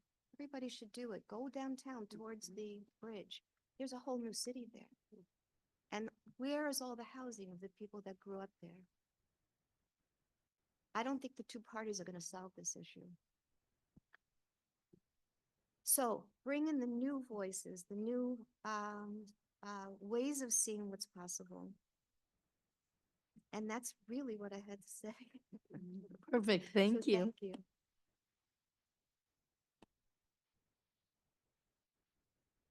Good evening, commissioners. My name is Cheryl Williams. I'm a longtime resident of New York City and a proud independent voter. I'm here today to ask a simple but fundamental question. Why can't every registered voter in New York City vote in every election? We talk a lot about democracy in this country, government of, by, and for the people. But what kind of democracy excludes over 1.1 million of its own citizens from the first round of decision-making? Closed primaries are a quiet form of voter suppression. They don't shout, but they shut out. They dampen enthusiasm, limit choice, and reinforce a status quo that keeps too many people disillusioned and disengaged. I recently had a chance encounter with former Comptroller Scott Stringer. One of his campaign aides asked if I wanted to meet him. I said, sure. Mr. Stringer greeted me warmly, but then when I raised the issue of open primaries, of letting all voters vote in every election, he started to talk over me, stating, everyone can vote in the general election. Of course we can. But by then, the choices have already been narrowed. Mr. Stringer suggested that maybe I should change my registration. That suggestion that I change who I am to fit into a broken system is part of what's wrong.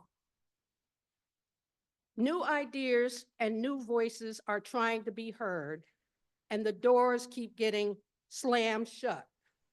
As a citizen, I'm not interested in kissing rings or playing party games. I want a system that respects the people first. Open primaries, the right to vote in all elections paid for by tax dollars are not a radical idea. They're a basic expression of democratic fairness. So, in closing, commissioners, I urge you, use this charter revision process to affirm the sovereignty of the people, not the convenience of political parties. Access to voting is a civil rights issue. It's due process. It's about equal protection. Rule in favor of participation. Rule in favor of transparency. Rule in favor of New Yorkers, all of us. Thank you so Thank very you. much. Appreciate it. Any questions? Thank you. Thank you for your passion. I am going to ask Vanessa Rudin and Dr. Jesse Fields to join us. And next up will be David Belmont and Yvonne Murray. So Vanessa and Dr. Jesse Fields.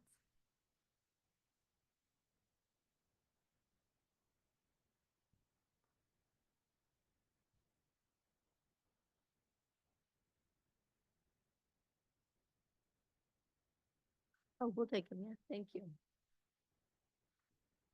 Thank you so much.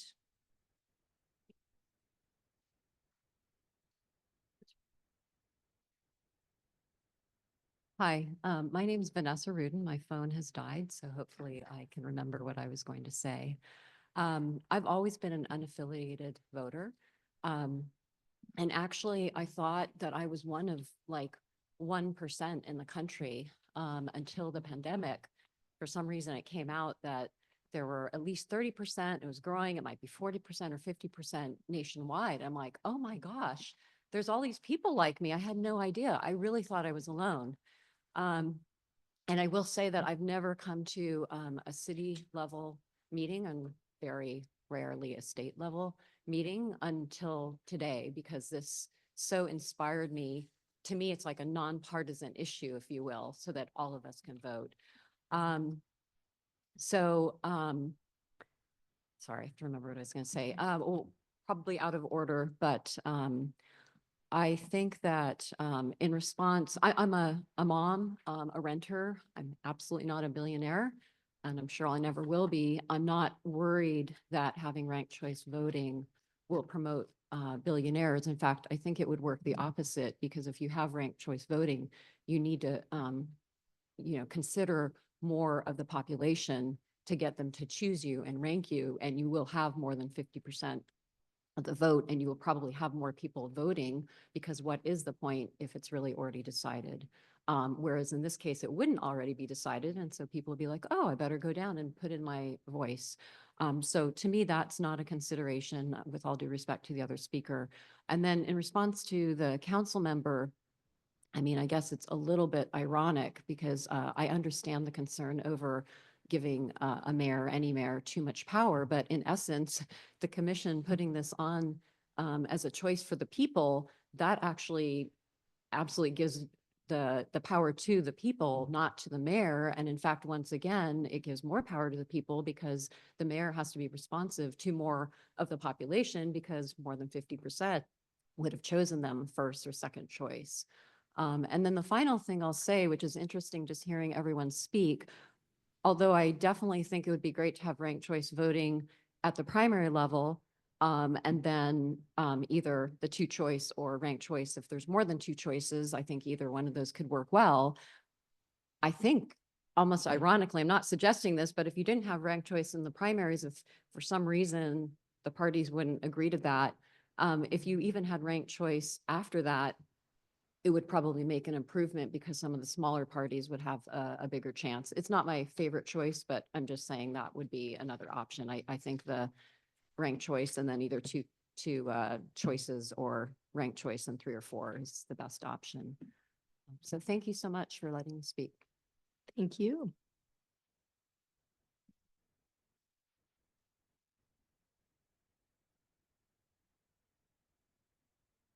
Good evening. It's great to be here. I really appreciate this opportunity for so many ordinary people and to come and speak before the commission. My name is Dr. Jesse Fields, and I'm happy that the commission in your charter revision preliminary report that you're considering reforming our closed primary system that disenfranchises unaffiliated independent voters and allowing independents like me to participate. I'm a medical doctor in Harlem, and I serve on the New York City Maternal Mortality Review Committee. I've been an independent voter for most of my adult life, and I've been involved in campaigns to open the primaries to independent voters here in New York City. I served on the board of independent voting, and I'm on the board of open primaries. I've run as an independent candidate for Congress and for Manhattan Borough President. As we know, as has been said, New York City has 1.1 million independent voters, a majority of whom are people of color, Black, Latinx, and Asian. And as we've heard, nearly half, 49% of New York City independents are under age 40. Overall, according to the Pew Research Center, 49% of veterans identify as independents. Independents are the second largest voting bloc in New York City, over 21%. 11% of New York City voters are registered Republicans. So Democrats are the first largest voting bloc. Independents are the second largest voting bloc in New York City. Yet we are disenfranchised from voting in primary elections. Of course, the primary substantially impacts on and determines who will ultimately be elected to public office. And the fact that we independents are barred from voting in primary elections disenfranchises us, disenfranchises independents from having a voice in choosing the elected officials who govern at the local level. And having a voice is so important. It's so important in terms of the public policy that our city has, the conditions in which our people live. We are required, like everyone else, to pay taxes, but we are not allowed to vote in primary elections. I'm a doctor of the community, and I'm very concerned about the health of New York City communities. Those communities that are disenfranchised and segregated have been found to have poorer health for decades and decades and decades. Let's end the political segregation and exclusion of certain voters who happen to choose not to register with any political party and who want to remain unaffiliated and independent and be able to vote in primaries. It is so important that communities have full representation. If we really want to increase voter participation and have a more healthy democracy, we should open up our elections, open up our primaries to all voters. I'm certain where Medgar Evers would have stood on this matter. Here we are at Medgar Evers College, and I'm certain of that. Thank you. Thank you both so very much. Any questions? I know I asked for 2 others to join us if David and Yvonne would join us, but I am going to ask Councilmember Parina Sanchez to join us virtually first while the other 2 come and join us up here. Councilmember?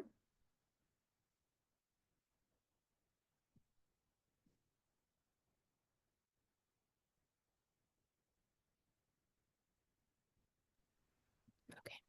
Can you hear me? Yes, we can. All right. Thank you. Thank you And so we can much. see it. Thank you, Chair Bury and members of the commission. My name is Pirina Sanchez. I am the city council member representing the 14th district in the Bronx, home to the neighborhoods of Kingsbridge, Fordham, University Heights, and Mount Hope. And I'm the chair of the council's committee on housing and buildings. I was born and raised in the community that I now represent, a community that faces significant housing challenges on nearly every level. From my childhood in the West Bronx to now serving as a city council member, I've held several roles that have given me the perspective I hold today on matters of housing and land use.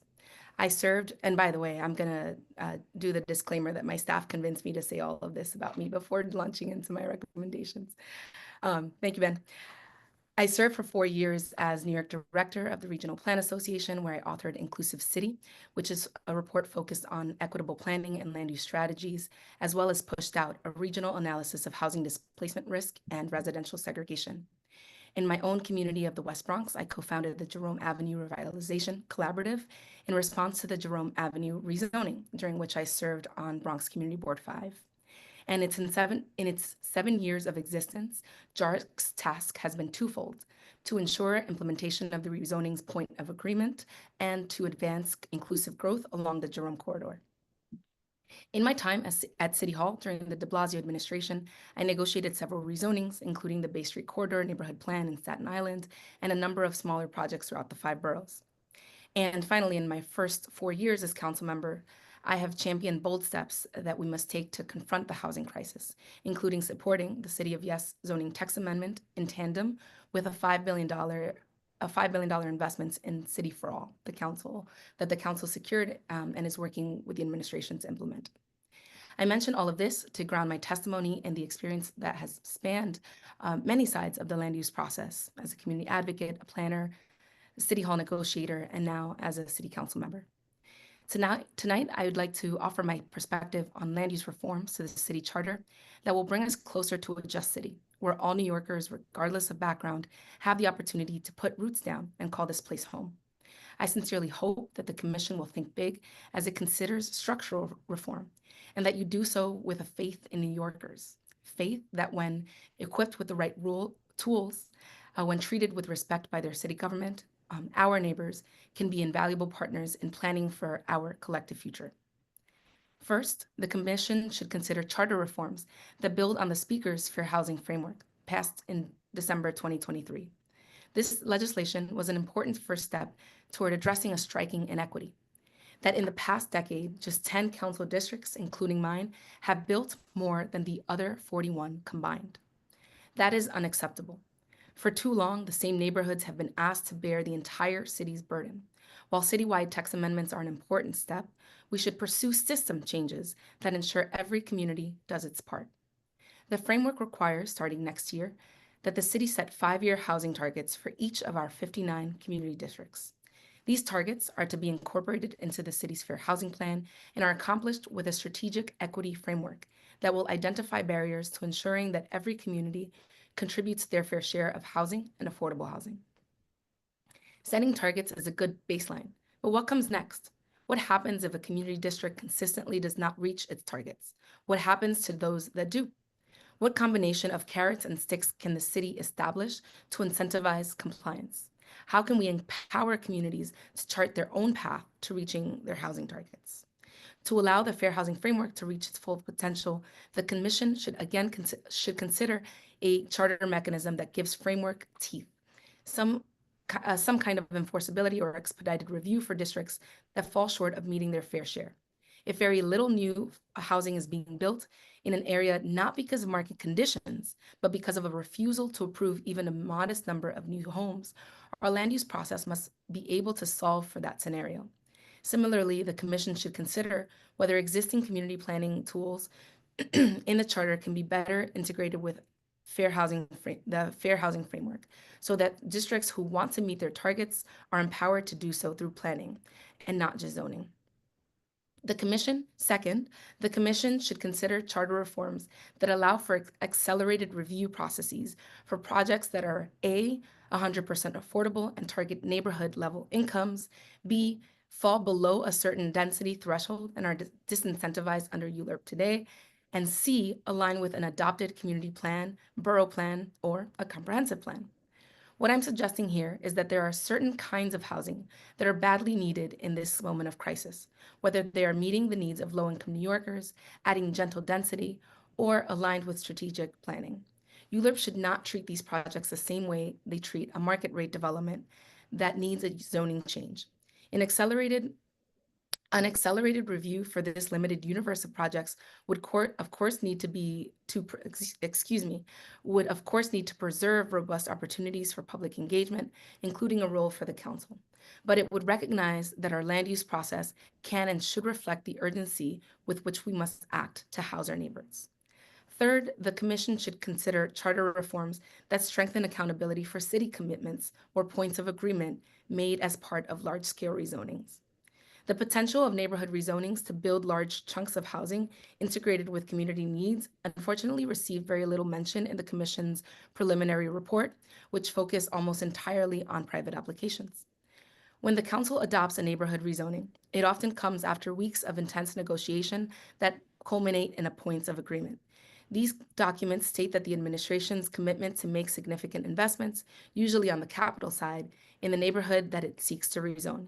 This can range from park improvements to sewer upgrades, small business support to public housing renovations. It is one of only a few ways in which these neighborhoods receive the investments that they deserve. But there's a problem. These commitments are often massively delayed or outright disregarded. As I mentioned earlier, I co-founded the JARC after the Jerome Avenue rezoning, and now represent a large section of the area that was rezoned. Some of the city's commitments are way behind schedule, and others have been unfulfilled because the administration claimed that they expired. For instance, 7 years after the rezoning, there is still no design, let alone construction, for the promised renovation of the Davidson Community Center. And a funding gap remains without a clear proposal from the administration on how they will close it. Small businesses along the Jerome corridor were also supposed to receive robust targeted support, but those commitments were disregarded. A promised Jerome Avenue Business Grant Program, well, in its latest report of the commitments tracker, the administration explains that the funding was repurposed, quote, repurposed by OMB, close quote, and then expired in fiscal year 22. That is unacceptable, and I expect the commitment to be fully funded as promised. Finally, our city often engages in piecemeal planning across agencies. The Commission should revisit the idea of implementing a comprehensive planning framework, like the one considered by the 2019 Charter Revision Commission, that aligns existing plans and centers fair housing, racial, economic, health, and climate justice, all grounded in robust community engagement. A comprehensive plan with enforceable district-level targets would also help ease the burden on the ULURP process and reduce the outsized influence of NIMBYs in blocking projects that benefit the broader city. Thank you, Commissioner, for your attention to these critical issues, and also acknowledging thank you for the extra time. Thank you. Thank you for your thoughtful testimony. Any questions for the council member from our commissioners? Nope.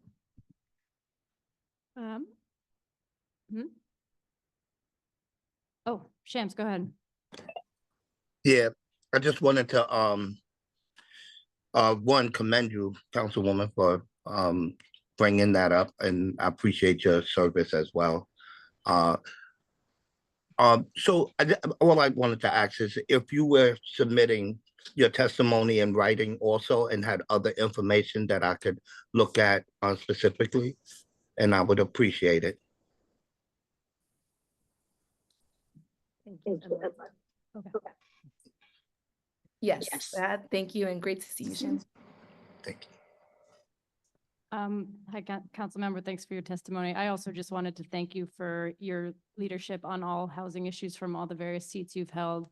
And really think that we had, if all council members kind of approached projects in their district as you had, we wouldn't be probably in the situation we're in of having to find ways to kind of balance these citywide and borough-wide perspectives with the practice of kind of hyper-local decision-making. You mentioned a couple of ways that you think that this balance can be struck. And I'm curious if you think the fair housing framework with teeth or these fast tracks, if in follow-up testimony, if there's any other avenues you've heard of that you think are compelling ways to kind of strike this balance, we really welcome that testimony. I think some of the ideas you raised are really interesting and would love to kind of continue hearing from you and your constituents on the best way to strike this balance, given that we know it's a severe need. Thank you. And Carl. Thank you, council member, for your testimony. I was particularly struck by, and this has been an ongoing problem for decades, of administration after administration failing to meet commitments that they make with regard to points of agreement and for infrastructure to be run parallel to housing growth. And I'm just curious as to whether you have any recommendations regarding enforcement of that. Yeah. Send them to jail. No, I'm kidding. I'm kidding. That's an excellent question. I mean, points of agreement should be immediately sort of codified is not the right word, but included in the budget, right? So in the expense budget and then in the 5-10 year capital plan that the city has by agency. That wasn't immediately the case for many of these commitments. We were told that when the time comes, we'll see it reflected, sort of thing. So I think that's one area. And then, it's accountability, right? So maybe it's a matter of assigning, empowering, and then charging neighborhood and organisms, it's that thing in Spanish, neighborhood entities that are responsible for holding the administration accountable, right? So one reason that, this Jerome commitment for the automotive businesses on Jerome is so top of mind for me is because we have the JARC, and the JARC is constantly bringing this up, constantly saying the administration needs to be held accountable, right? But they are in a formal government entity. It's not a charge of the community. Maybe we charge the community boards with this, I'm not sure. But maybe another way to sort of diffuse the accountability and make sure that there's more entities chiming in. Thank you. And any further suggestions as you think about this for enforcement mechanisms, I think charter or otherwise, I would appreciate. Thank you. Yeah. Thank you so very much. Thanks for taking the time. Appreciate it. Back to David Belmont and Yvonne Murray. And I just want to make sure LaToya Benjamin and Benny Rosenberger know that they are joining us next.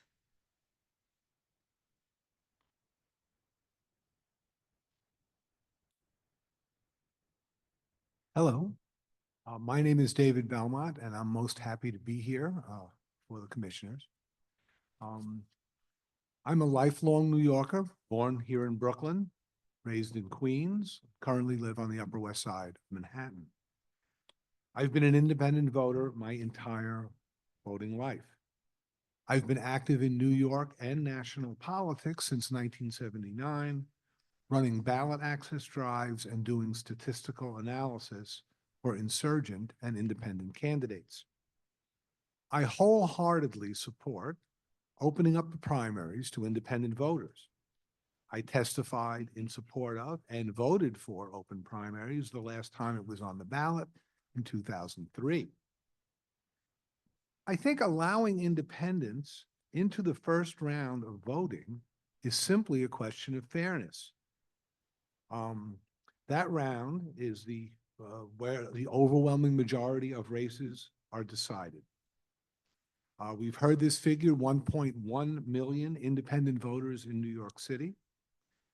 That's a lot of folks to lock out of the most important election in determining who represents us. In closing, I'd like to say, in regard to barring independents from primaries, New York City is an outlier. 80% of the 50 largest cities in the United States have some form of open primary. I think it's high time for New York to get in step. Thank you. Thank you. Good evening, commissioners. My name is Yvonne Murray, and I'm a proud independent for over 40 years. I reside here in Brooklyn, and I've lived here for the majority of my life. And I came here today to express my concerns about our elections. I am appealing to this commission to put open primaries on the ballot for all New York voters to be able to take a vote. I was once a registered Democrat and changed my party affiliation because I felt overlooked and take it for granted.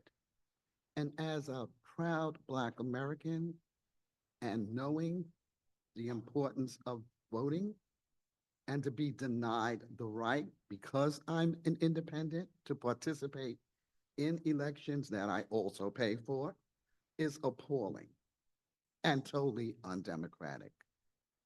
I see this as another form of voter suppression. And we talk about voter suppression in other parts of the country, but it's been happening here forever. There are 1.1 million independents who are being discriminated against, and this is supposed to be a democracy we live in. I have been a poll worker with the BOE since the 90s. And as a poll worker, I have witnessed firsthand independents being turned away from the ballot, being so annoyed, being so frustrated, as one young lady in here spoke about this evening. And as an independent myself, it's totally upsetting. It really, really is. I was told that in order to work the polls, which I've been doing, that the only assignment you can have, since you're not a registered Democrat or Republican, is a poll door clerk or an information clerk. And I have worked in those assignments, but I've worked every other assignment at the poll. I had one coordinator even say to me, you know, you would be a great coordinator if you would only come out of that party and become a Democrat, which I decided I wasn't going to do. In any event, I am really appealing to you to make this the issue on the ballot because it's long, long overdue.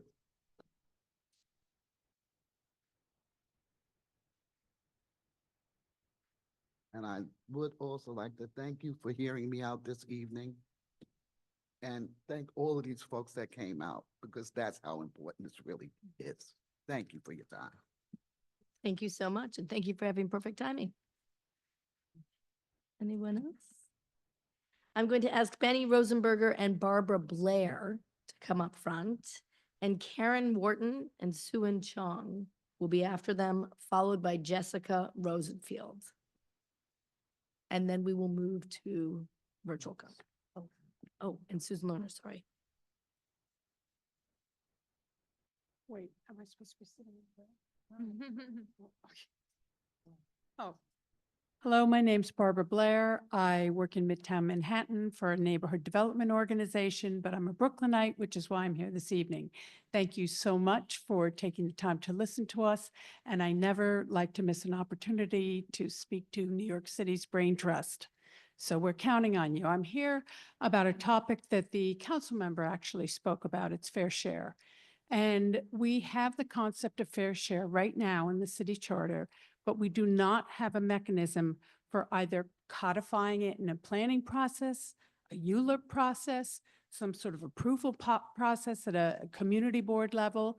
And so what's happened is there are neighborhoods in the city, and the Garment District where I work is one of them, are sacrifice zones.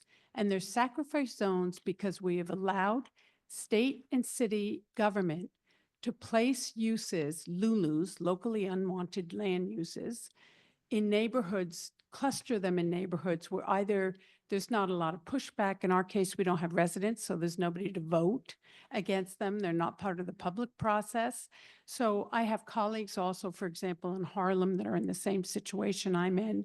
We have methadone clinics, needle exchanges, supportive housing, shelters. Not to say that these uses should not be in the city of New York. They should be in every borough, in every district, not in sacrifice zones where you don't have a strong counter narrative to having them all dumped in one place. So that's why I'm here. This is an easy problem to fix. The council members spoke about it with reference to housing. The whole concept of fair share goes across almost everything that we do in our communities, and I look to you to solve it. Thank you so much. Oh, I'm so sorry. Hi, my name is Benny Rosenberger. I'm a member of Community Board 9. I didn't come here to speak about the open primaries. However, now that it was brought up, I wanted to put in my 2 cents. I think that opening up primaries is the wrong solution for a real problem. I mean, to my understanding, primaries are for the people of that party to be able to choose their leaders in their party. I understand that the independents feel that they're left out. I think that the alternative and better solution would be to make it much easier for independents to run for office or to create their own party, a separate party. I've heard testimony from people who have tried to run as an independent, and they have many obstacles, and it's much more difficult. So if you would make it easier on par, if you want equality, make it easier or as easy to run as an independent as a member of a party, I think that would be a much better solution. Now, my primary reason for coming here was I wanted to speak about the ULURP process. I'm currently on the ULURP committee in Community Board 9. I was on transportation, and in both committees, I've come across many times where, we go ahead and thrash through something that's happening or some legislation or some rule, and because the community boards are just advisory boards, I see our conclusions or solutions have been overridden, ignored. In particular, in Europe, you see, considering a zoning situation where the community was against a certain zoning increase, and it was just overridden by higher ups. So I personally think that all of these decisions, whether it's zoning or if it's transportation, the people who live next door to these developments, or these transportation changes should have to sign off on it. They should, depending on how large the change is going to be, how high the building is going to be, or how much what the density of the population is going to be, you should have to increase the radius of the amount of residents who actually live there, homeowners, property owners. These decisions affect their, the value of their property that they've invested in, and most of them, that's their entire their retirement. That's their, almost not 80% of their net worth is invested in their properties. So making changes that negatively affect the value of their properties, I think, is unfair. And the same thing goes for transportation. I mean, in particular, I can speak upon, they wanted to make protected bike lanes on residential streets. Now, I mean, this is a decision by the city that they want to have more bike lanes, but they're not taking consideration that, if you live on a residential block and, you open up a bike lane between the parking lane and, the sidewalk, you're literally creating another lane of traffic, people have to worry about as they exit their cars. I mean, if you have families and you come back from a long 2-hour trip and your kids are anxious to get out the door, they're very likely to get hit by, bicycles or riding at 15, 20 miles an hour. And there already have been incidents where children have been hit and injured by, such, accidents. So Thank you. that's what I want to say. Thank you. Thank you so much. Thank you both. Any questions? Carl, yes, please go ahead. Yeah, for Ms. Blair. As you know, there's been a fair share requirement in the city charter since 1989 that has not worked as initially intended. And I'm ask you, unlike housing, the kinds of uses you're referring to don't lend themselves to such easy, equitable,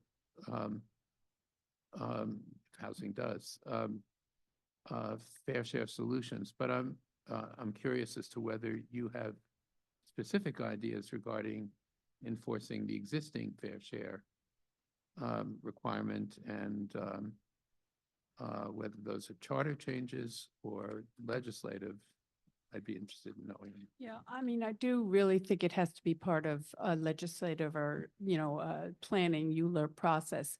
My understanding right now is that the concept of fair share is if government places a social service entity in your neighborhood, so it's a government building, but government subcontracts out all these uses to contractors, and those uses, you could have a contract with the city to provide harm reduction or whatever it is, but it's not a city-run program. So I think that's just one. I mean, I'm not completely fluent in what the issues are vis-a-vis where do we cite them.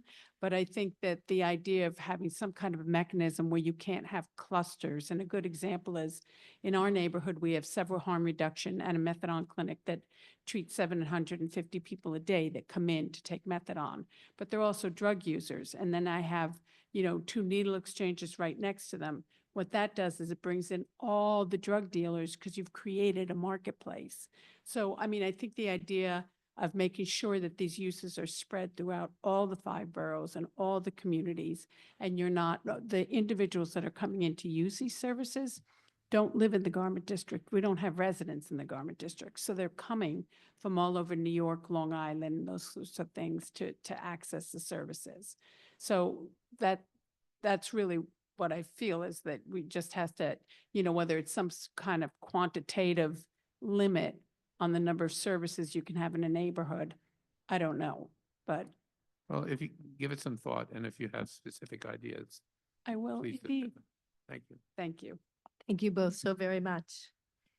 Karen Morton and Sue Chong will be followed by Jessica Rosenfield and Susan Lerner.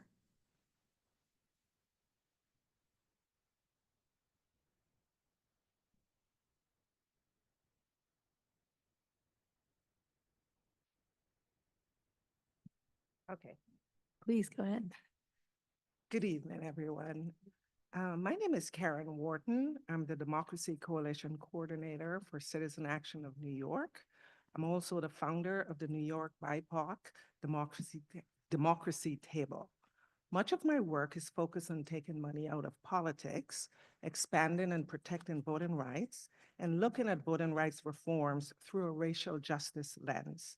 Most importantly, though, I'm a proud Black Brooklynite who's lived here for over 30 years. I'm here tonight because I care deeply about democracy, but I also know what it looks like when democracy is taken away from communities like mine. That is why I am speaking firmly against the proposed jungle primaries that is before us in New York City. Let's look at the numbers. Brooklyn is home to over 930,000 Black residents. That's more than 1/3 of the entire Black population of New York State. In central Brooklyn districts like East Flatbush, Bronxville, Crown Heights, and Bed-Stuy, Black residents make up between 60 and 80% of the population. Brooklyn also has over 1.1 million registered Democrats, the highest of any borough, and Black voters are the cornerstone of that Democratic base. Why does this matter? Black Brooklyn has helped build this Democratic Party, Shirley Chisholm, Una Clark, and yes, Eric Adams. It is through the Democratic Party that we've built and acquired political power. And because primaries are where parties choose their candidates, the proposal is very likely to reverse this, the power that we've been building, by weakening the parties. And this would weaken Black power in Brooklyn and perhaps result in voter dilution. Furthermore, jungle primaries in New York City is a solution in search of a problem because it certainly would not address voter turnout. Here is why. There are approximately 3 million registered Democrats in New York City. Yet we consider it a great day when 1 million of them turn out to vote. But the solution that is being proposed is not directed at those 2 million Democrats who stay home.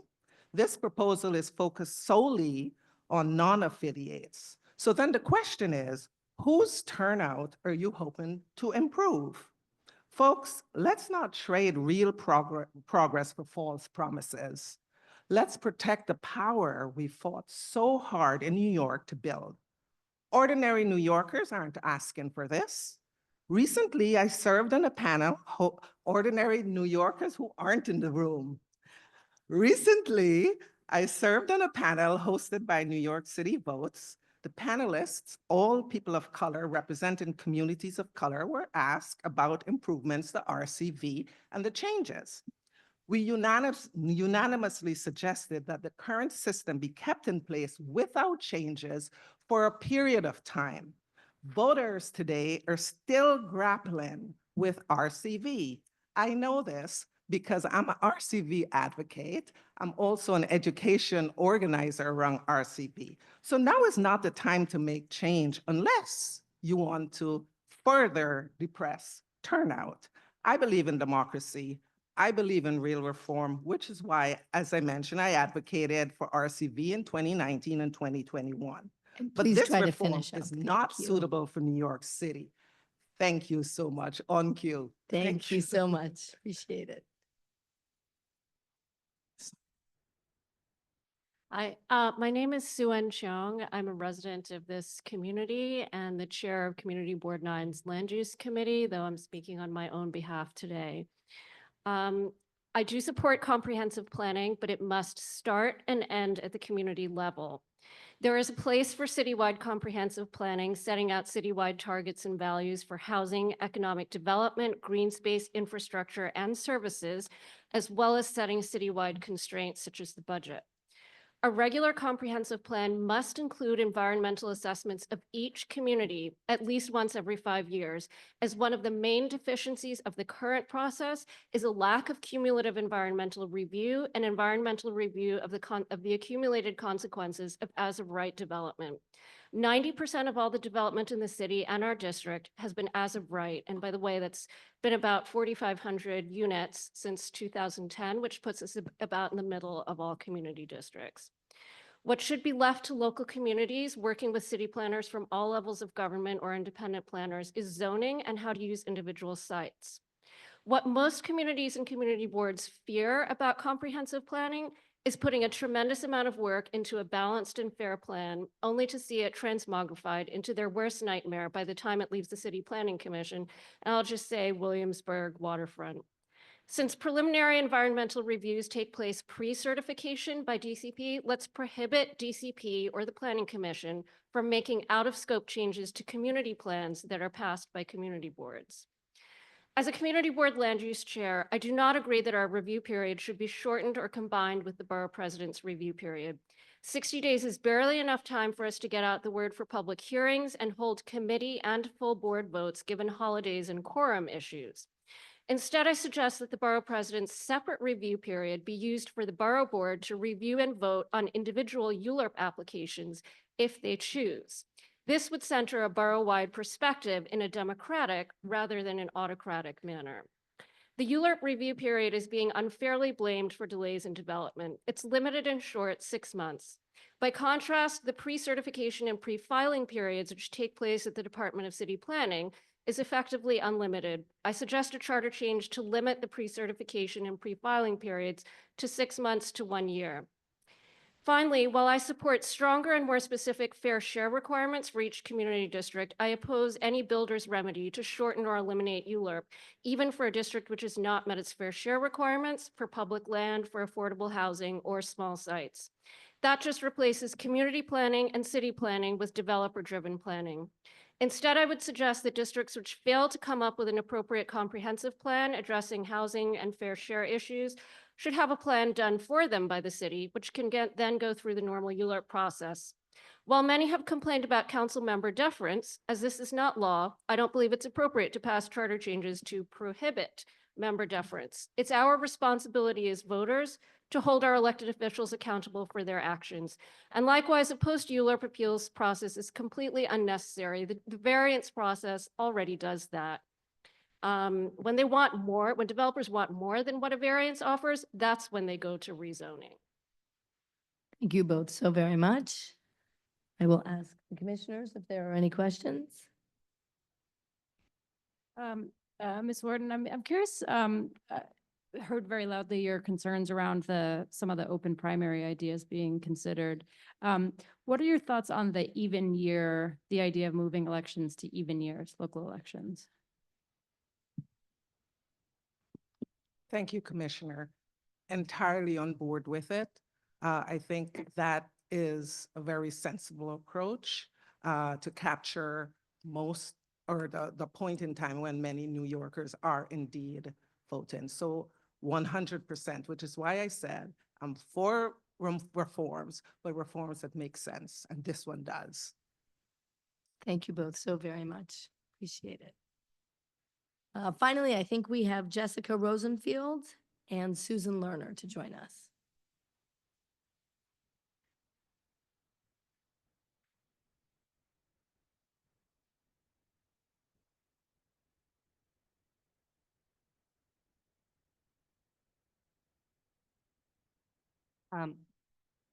Good evening. My name is Jessica Rosenfield, and it's a pleasure to be here today.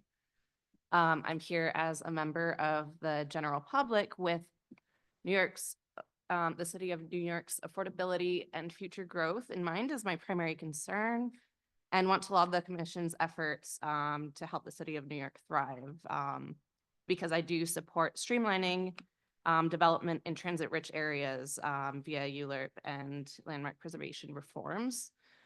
However, it is my position on voting that compels me to testify today. Many have mentioned political polarization, political disengagement, and a lot of testimony today comes in support of an open primary on the argument put forth that it would increase participation. But the concerns outlaid in the preliminary report reflect concerns about participation in the general local election. And while I am in support of an open primary, I don't believe that it goes far enough to address that. The testimony refers to the primaries as the most important election, which party political primaries were not designed to be that way. So given this general sentiment, I believe it is a failure of both the city, the way political parties are playing out in the cities, and our election system.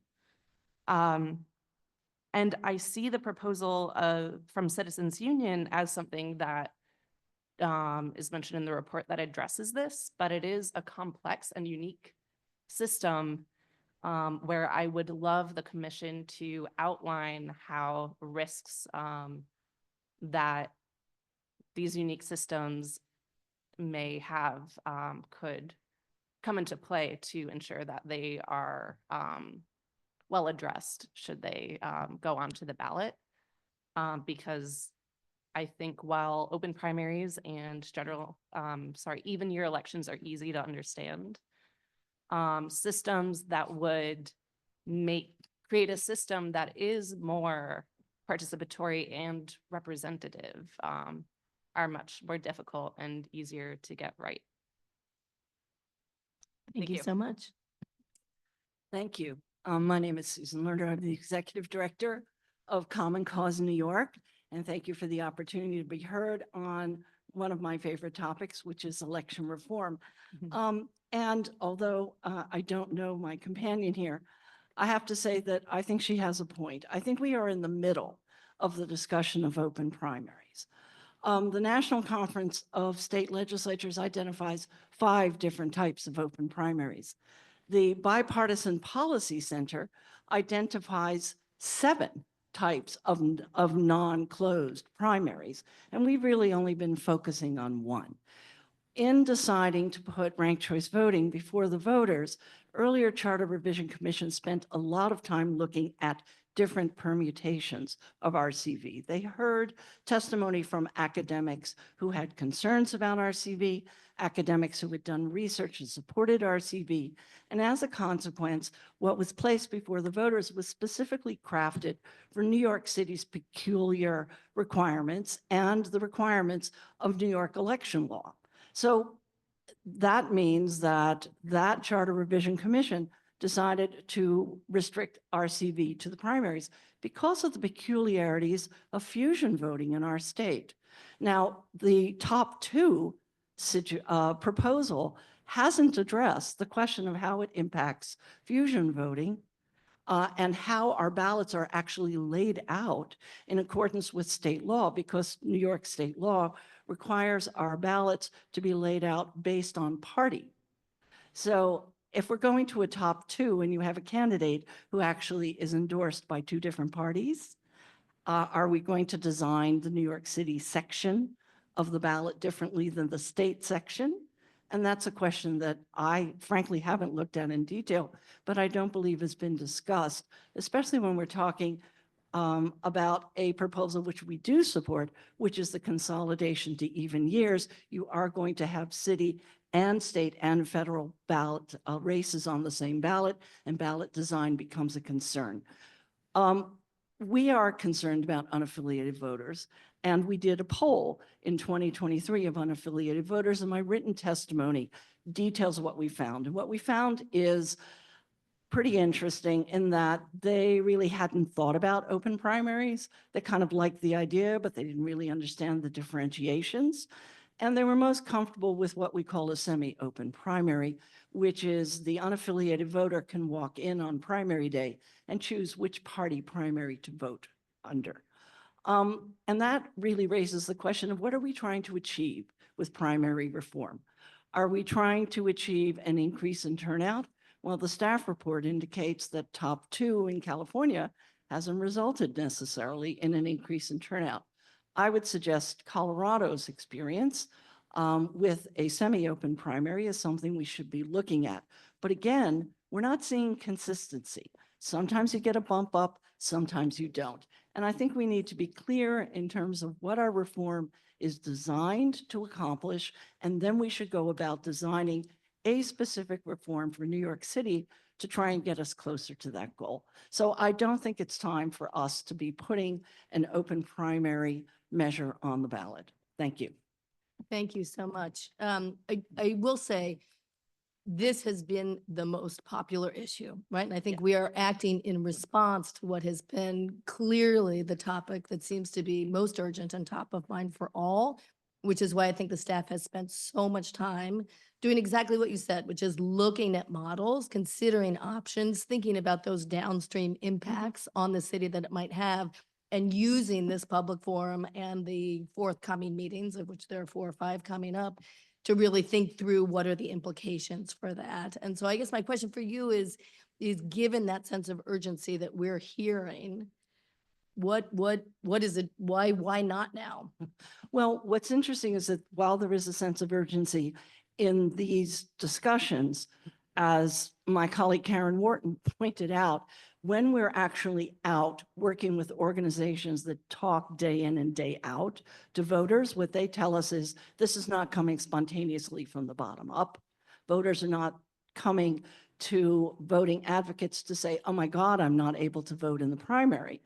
And instead, what we're hearing from our colleagues, and we lead a coalition of over 50 groups across the city who are actively involved in different communities with non-English voters, English, Native American voters, and everything in between. And they tell us right now that they feel that the voters are absorbing a lot of changes, and that there needs to be more time to really understand the electoral landscape with the RCV change and do a thorough analysis and then figure out what the next step is. Thank you. And yes, Julie.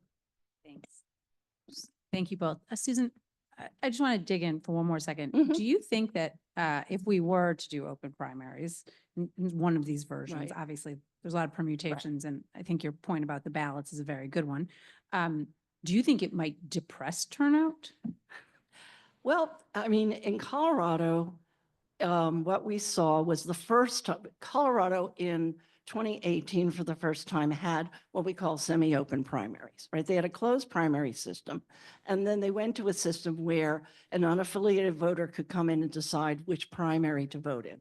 They saw a bump up of approximately the difference between the primary turnout and the general turnout narrowed by about 7%.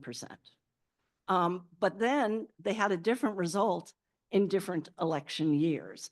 Generally, they are seeing a higher turnout. And it's interesting that Colorado voters presented with a top 4, I believe, measure on the ballot in November chose not to change the semi-open primary and rejected the top 4 change. Turnout is a very complicated issue. It has a lot of permutations. And that's why we have been such strong proponents for the even year consolidation, because it's the one thing where we can see consistently, cycle after cycle after cycle, there is a larger turnout. Thank you so much. Is that? Yeah, hi, Susan. Hi. My question for you has a lot to do with so many younger people are Yes. choosing to be independent, right? I mean, this is something, we could talk about housing, we could talk about any of this. This is where I'm seeing more young people saying something than I've heard before. And they see it as a barrier to their engagement. So I'm curious on your data, how are you seeing that breakdown as far as? So, yeah, we looked in my written testimony, which I sent in earlier, has a link to our full report where we have a series of charts breaking down the unaffiliated voters on a statewide basis based on 2023. And what was interesting to me going back and refreshing my recollection is that there is a distinction, at least at that time, between what we were seeing in unaffiliated voters statewide and unaffiliated voters in New York City. And the metric which stuck out to me was a higher proportion of engaged unaffiliated voters outside of New York City. That goes to Karen's point. We have a turnout problem. It's not necessarily related to whether a voter is affiliated or unaffiliated. It has to do with, often it has to do with if the contest is interesting to the voters, if the candidates have done a good enough job reaching out to a larger number of voters. Often young people tell us they don't hear from candidates, so they don't feel like they have any investment. Changing what we do with primaries isn't going to get at that problem. We have a multifaceted problem. And when young people feel that the candidate addresses their issues, and the candidate's done a good job of making that clear to young people, the percentage of young people who vote rises. So some of this can be addressed with changing election procedure. A lot of it is basically more political, and we can keep jiggering with changes that kind of get the voter somewhat confused if they're one on top of the other when we have a more political problem than an actual procedural problem. And also the thing that's, interesting about the unaffiliated voter in New York City, and this is true statewide, but even so, more so in New York City, is it is a higher percentage of white voters are unaffiliated and a lower than you see in the general voter population. You have a much smaller percentage of Black voters who are unaffiliated than in the general voter rolls, and a much higher percentage of Black voters who choose to enroll in a party than of any other ethnic group. So again, I'm glad that the staff is aware of the voting rights questions. I think that's a very open question, what the impact will be in our multifaceted elections. Thank you. I'm going to turn it back to Julie. I'm also going to relinquish the chair to Layla. So thank you all. Thank you. I'll be quick. It's mostly a statement, but I just want to hear your response more than anything, Susan. My feeling is if there's 2 million, as I understand, there's about 2 million registered Democrats who consistently aren't voting in primaries. Correct. And the data showing about 1.1 million independent voters. If those 2.2 are consistently not voting primary over primary, clearly we're having a problem getting to them, whether it's the candidates, like you said, or whatever.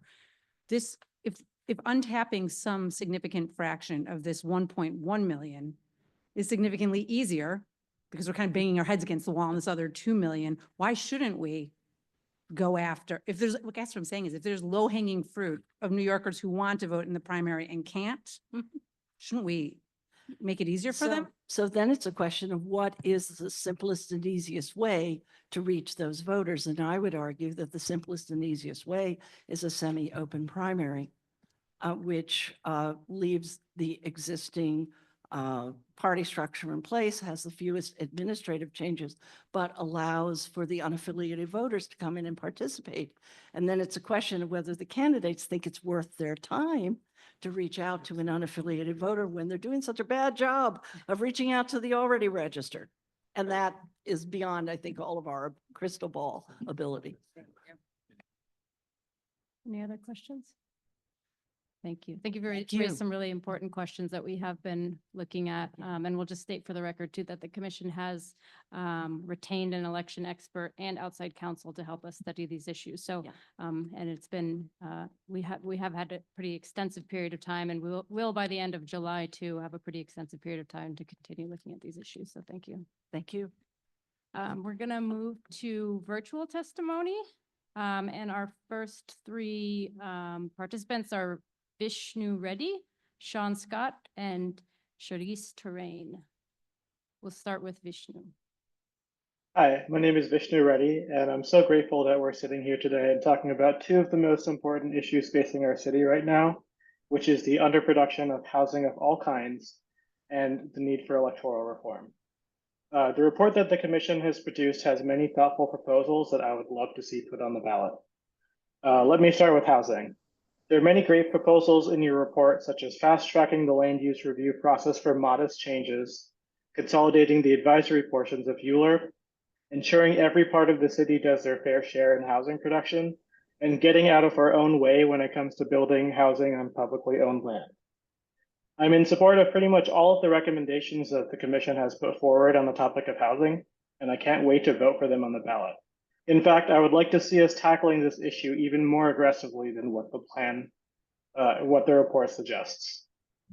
We can't afford to delay any longer because housing delayed is housing denied, and we can't keep living this way. Millions of New Yorkers are suffering, and we need to tackle this problem with the urgency it deserves. Now, let me talk about electoral reform. If any one electoral reform is most important here, it would be to do what we can on the city side to allow for even year elections. Our turnout numbers are abysmally low, which harms the legitimacy of our political system, and even year elections would help bolster turnout. I'm also in favor of the Citizens Union's proposal to have a ranked choice open primary with a top two general election. Barring that, I would encourage the commission to explore other ways to elect city officials with majority support instead of a mere plurality. Lastly, I want to caution the commission against supporting curbside electric vehicle charging infrastructure. We already have a problem with getting the political will to reallocate curb space for long-standing needs in our city. There's so many better ways we can use publicly owned space by the curb than for storing private vehicles. Outdoor dining, neighborhood loading zones, bus lanes, bike lanes, and containerized trash are all things I would love to see more of, and that requires making car storage at the curb less entrenched, not more. Thank you for your time. Thank you, Mr. Reddy. Questions? Great. We'll move on to Sean Scott. Thank you. Hi, I'm Sean Scott, resident of FIDI, speaking in my personal capacity. Thanks to the Commissioner for all the great work, especially the thorough preliminary report. I wanted to emphasize the need for ambitious housing changes to address our 50-year-long housing emergency. So thank you for all the suggestions there. I want to throw out two somewhat unconventional and also not fully fleshed out ideas. So I'll keep this very brief. I was thinking about carrots and sticks and listening to Councilmember Sanchez's testimony. Specifically the fair share portion. And I want to offer a carrot instead of the many sticks. Specifically, new developments bring tax dollars to the city, but are never really seen directly by their communities. And so my suggestion is that we should consider giving communities a percentage of the tax revenues to be used in similar fashion to participatory budgeting, where the community directly feels ownership over the net new tax revenue they bring in. So it's not just the city benefiting. Second, even more unconventional, I'd love to think about how we can de-emphasize the focus on or even remove FAR, floor area ratio caps, in favor of height limits. Floor area ratio contributes to the rise of skinny super talls that are very visible and generally don't have a ton of apartments that can be built in a specific lot and height envelope. Thanks. Great, thank you for your testimony. Questions? Great, we'll move on to Charisse Terrain.